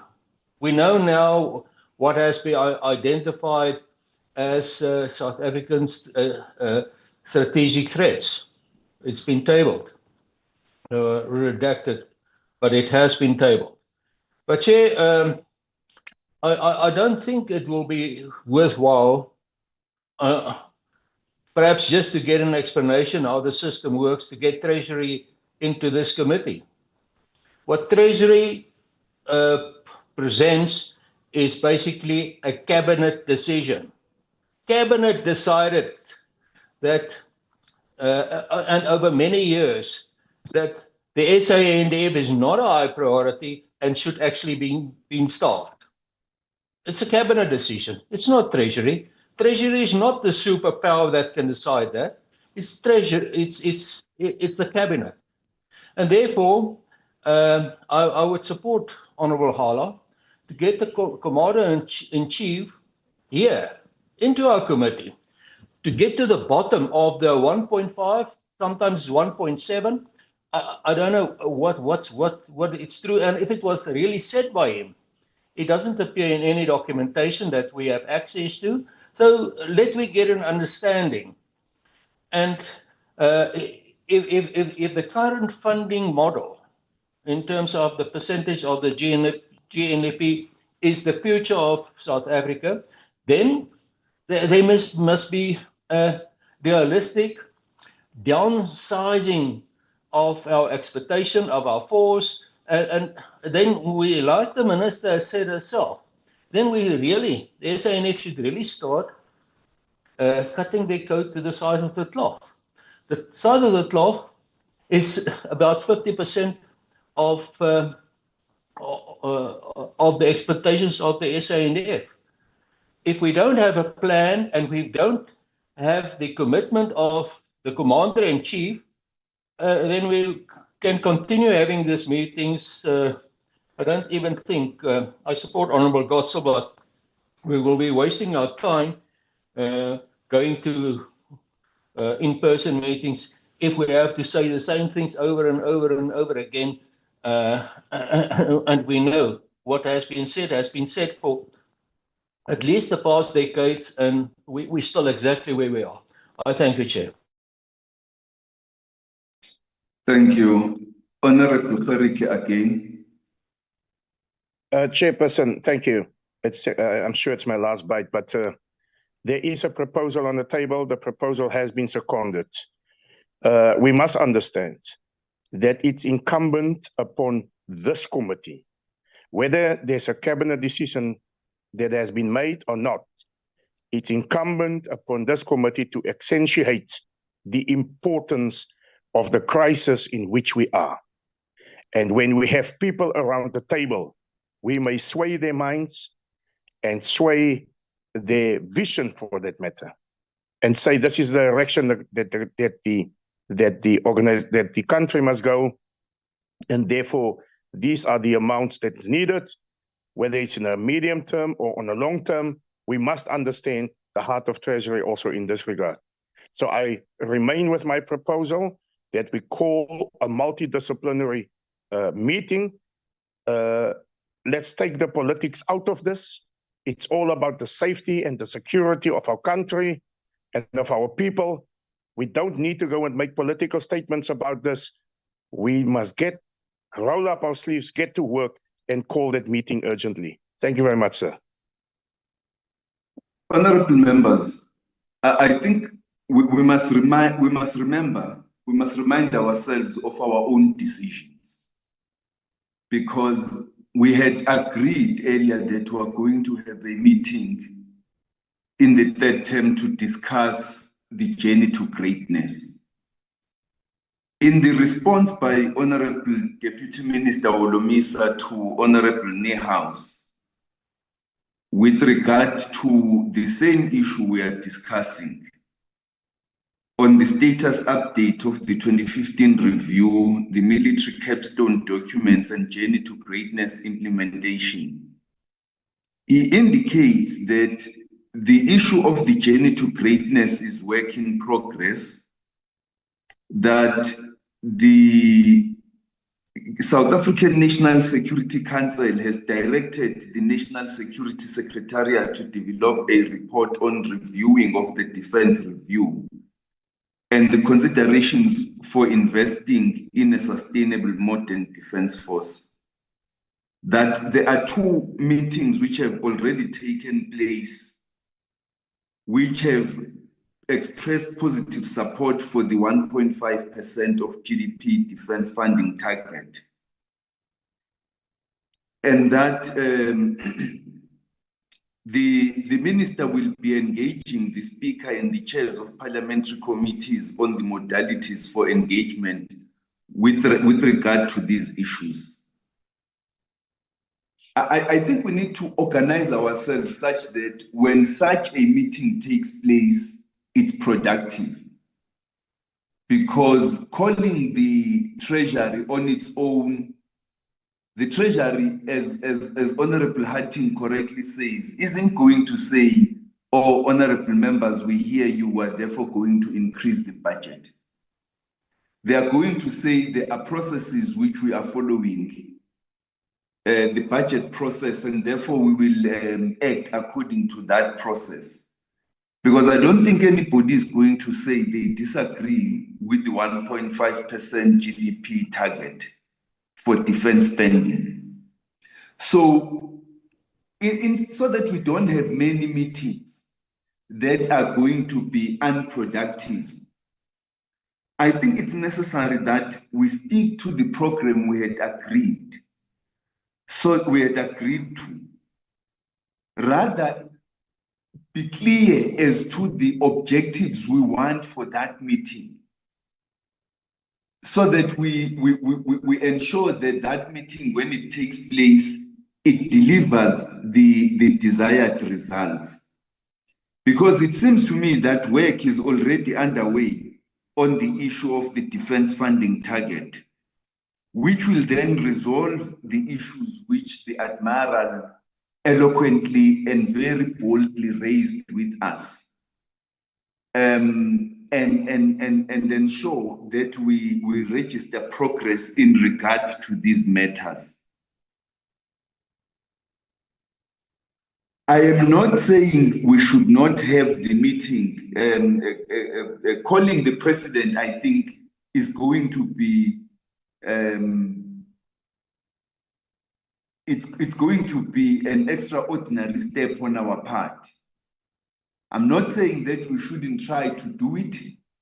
I'm just saying that if we want to ensure there is progress in regard to the issues we have raised, we should follow a process that allows for a comprehensive presentation to be made to us, and that will enable us to register progress. I see Honorable Niehaus's hand. Thank you, Chair. I think you've taken most of the words out of my mouth. the critical thing that we are faced with is what are the operational requirements of the South African National Defence Force? That is exactly what Admiral Lubise referred to when he said those must determine procurement and must determine ultimately what the budget should look like. So it's about what kind of defence force is fit for purpose. So, Chair, the discussion that we need to have is one in the context of those documents that we do not have, the journey to greatness, the further review of the 2015 Defence Review. And we need to have those issues sorted out.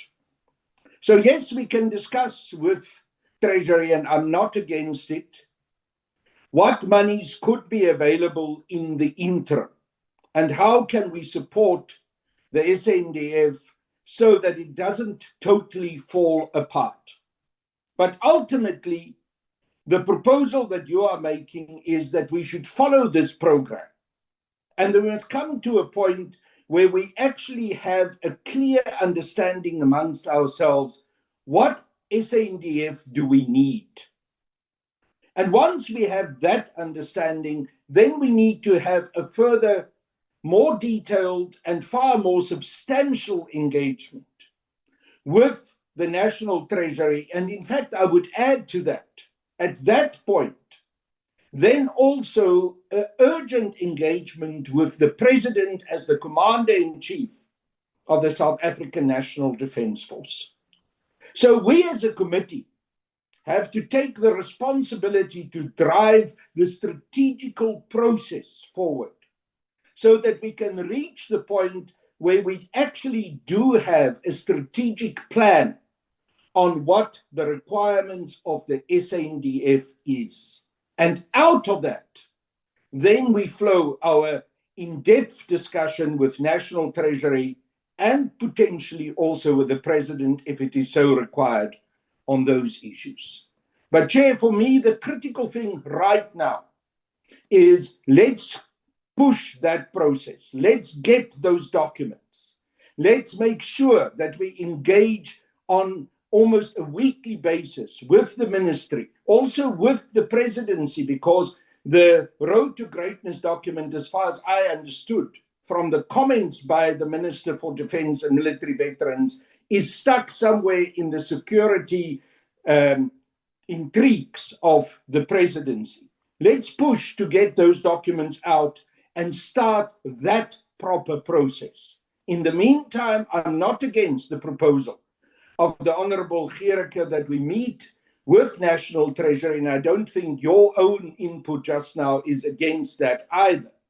Meet with National Treasury to see where on an emergency basis, in the interim, further resources can be released as a measure to prevent the SANDF from totally collapsing. But the rest of this process, which you've sketched and which I've tried to regurgitate now, is absolutely critical if we want to reach a sensible point. Otherwise, we are going to talk in circles and we will not come up with a proposal that finally determines what the operational requirements of the SANDF, and that must be based on what kind of defence force do we want, what defence force is fit for purpose under our circumstances with our resource base here in South Africa.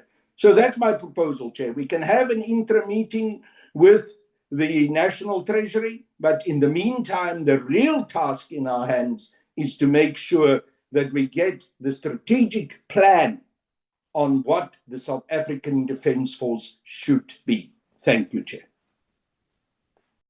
Thank you. Libelo, I've been noting you for a long time. Please come in. Thank you, Chairperson, and thank you to the honorary chairpersons and members of the Joint Standing Committee on Defence. Honorable chairpersons, not honorary. Or honorary chairperson. Honorable. Honorable. Yes, not honorary. We're not honorary. We are appointed permanently, subject to a new vote, unless you are aware of something. My apologies. My apologies. Thank you. Yes. I'm from Defence Materiel. I'm acting Chief Defence Materiel from DMD. I humbly apologize for struggling with connectivity earlier when we were supposed to present. We connected and we thought we were going to be given another chance, and we never got a chance to present.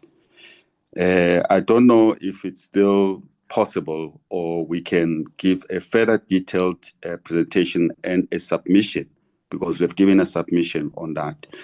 DMD is the glue between the services and divisions and Armscor. All requirements for support, maintenance and repairs are going through DMD as prescribed by the SLA between Armscor and the Department of Defense. I thought, Chief, you will await, since you have inquired if you can be given opportunity to present. I thought you would await my response before proceeding. Thank you. Because the committee had taken a very dim view of your absence, and we were not informed that you are not available, you are struggling to connect, not even by a phone call. We dispatched 2 people to try and get hold of you, both of whom did not come back with a response as to your whereabouts. And I think it behoved you to send a message to the committee secretariat with regard to your connectivity challenges. Now, this meeting is scheduled until 12 o'clock. We're supposed to move on to the next item, which is minutes. I don't know how long your presentation will take, and it might, and certainly will, prompt a number of questions and comments from the committee, which will take us beyond the scheduled time. I think your inability to present today can neither be blamed on us as the committee or on connectivity, because you should have ensured that you are able to connect at the time that this meeting started, and if you were struggling, you should have quickly alerted us. Now, we are not able to take your presentation. We are going to have to reschedule. And the message, the mandate to the co-chairs by the committee is that we should send a very harshly worded letter with regard to your absence at the beginning of the meeting, especially at the time when you were supposed to present. It's already 11:23. And it's going to impact the committee. Your presentation will impact the committee. But before I make a ruling that you must not present, let me subject this matter to members of the committee to hear their view whether we should allow you to continue to present or go with the earlier decision now that you are here, or go with the earlier decision that we reschedule your presentation, because it is vital for us to be able to see. I mean, if you go by what the Admiral Lobese had said, it's very serious that we should receive your presentation. Honorable Niehaus. Chair, it's evident that we can't receive the presentation now. We won't do justice to it. We don't have the time. So we will have, unfortunately, to reschedule another time for this presentation. But I fully agree with you that in the light of what Admiral Lubisi has shared with us, this presentation is absolutely critical. And it also fits into what both of us have said earlier, and also some other members of our committee, that we need to have a proper understanding of the operational requirements, and that ultimately must be based on what is the strategical position of the SANDF and what kind of SANDF is fit for purpose. So we need to get this presentation, Chair, but not today. Please, we can't. And we need to continue to send that message of strong censure to the principals of those who failed us so badly in the way that you have already described, by not having done what would have been the most basic things to do to meet basic requirements and just to be professional. They failed to be professional. Thank you, Chair. Is that the view of the committee? Yes. Yeah, Chair, if I may come in. Yes. I will fully support the articulation by Honorable Niels and also as by you. Remember, you have made a ruling in the beginning. You have Yes. said, Chairperson, even if they come in now, they will not be allowed to present. But given the fact that we need this presentation and also need this presentation urgently, let us set ample time apart so that we understand the particulars of this presentation properly. Thank you very much indeed. Thank you. So, Acting Chief, your presentation will not be heard today. I just want to invite Armscor to respond to other questions, follow-up questions which had been made before we close the discussion on this matter. Chair, in relation to the questions posed by Honorable Godsall and Honorable Njingila, we'll deal with those. We commit to provide the written responses within the prescribed time to the committee. Chair. On the issue of the agreement contracts posed by Honorable Niehaus, Chair, I can confirm that we have the contract in place for the agreement is placed with SAP, which is the original equipment manufacturer of this platform. The contract ends at the end of August 2025. We have in place, Chair, we have submitted the replacement contract to the board committee yesterday, which was recommended to the board of directors. So this contract will serve before the board by the end of July, to be precise, by the 31st of July 2025. So we will have a contract in place, Chair, when the current contract expires at the end of August 2025. Regarding the issue of the warehousing posed by Honorable Kharike, I think Admiral Lodese dealt so well with the challenges relating to the warehousing of spare parts, Chair. We will not take the point any further. Thank you so much. Thank you. I take it therefore, honorable members, we conclude this discussion here. And the outstanding questions will be responded to within 7 working days. There is a trend where committee members wait longer than 7 working days.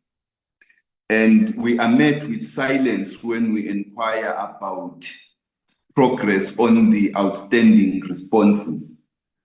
I want to suggest that if there are any delays in terms of providing responses to the committee, the responsible entities, including the department, should timeously inform us that you are not able to comply with the 7 working day rule and you request an additional time, and indicate how much additional time you request, so that we are not just met with silence and we keep inquiring and get frustrated as we don't get responses. But thank you very much. Our guests can log out now while we move to the minutes of the previous meetings.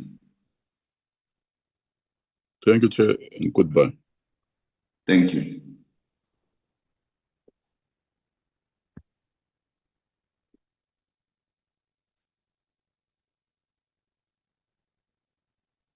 the minutes of the meeting of the 20th of June. I take the minutes as read. We were dealing at that meeting with the introductory briefing by Dinel on its various divisions and support to the SANDF. Are there any corrections that members would wish to make on the minutes?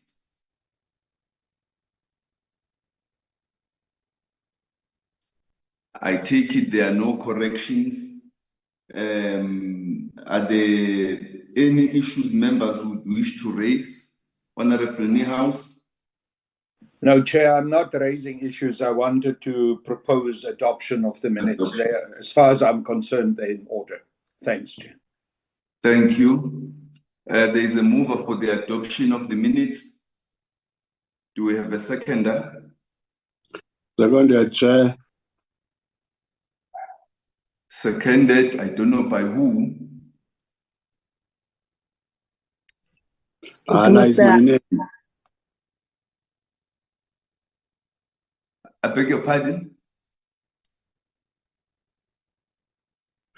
Hala is my name. Oh, yes. Thank you. Thank you, Honorable Hala. That being the case, it brings us to the end of the meeting. Honorable Chairperson. Honorable Hati. I think after you, Honorable Pala will then take over. Okay, we have now adopted the minutes. Perhaps just matters arising. If we matter arising. Yes. Yeah, sorry, Chair. Before you continue, kindly proceed. I struggled to connect, so I joined the meeting late. Proceed with the meeting. Okay, Coach. Thank you. Thank you, Chair. Just quick, the committee resolutions, the first one, the Minister must submit within 7 working days a report detailing the process that unfolded during transition of Denel into the defence portfolio, including a memorandum of understanding. And then also a further resolution, it's right there on the last page, on page 4, that Denel must within 7 working days submit a detailed account of all bailouts received, indicating how funds were allocated, etc., and a breakdown of all vacancies. I haven't received this. I would like to know what's the status of this. Thank you very much, Honorable Hatting. It actually goes into the heart of what I was saying, that we are just met with silence.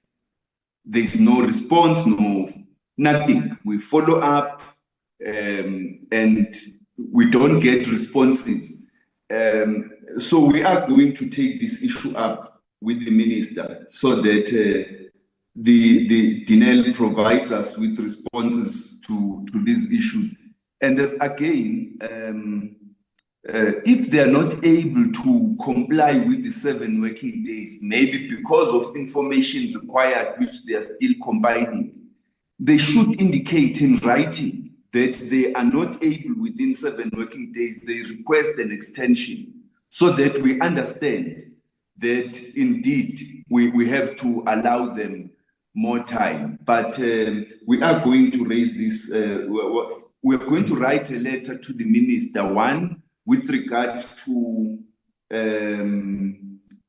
defense material, and secondly, with regard to, I think, a general point about responses, and thirdly, about this committee resolution on point 7 of our previous minutes. And we will send it on. Thank you, Chair. Then, may I then request that it be minuted that no responses were received, and then also outlining the process as you've just spelled out to us. Thank you, Chair. Thank you very much, honorable members. Honorable members, we've come to the conclusion of the meeting, and I think the highlight really was the very bold presentation by the Admiral of the Navy. And we are going to follow up on the issues that were discussed and ensure that there is a discussion that is going to address all of the issues which were raised. But I would like to thank you very much for your very robust engagement with all the issues which were presented today, and wish you all a productive Nelson Mandela Day, which is a reminder of servant leadership and the importance of providing service to the disadvantaged and marginalized. I hope you have a successful and productive day. Thank you very much. Thank you, Chair. Thank you, Chair, and thank you to honorable members. Thank you, Chair. Thank you, colleagues. Bye-bye.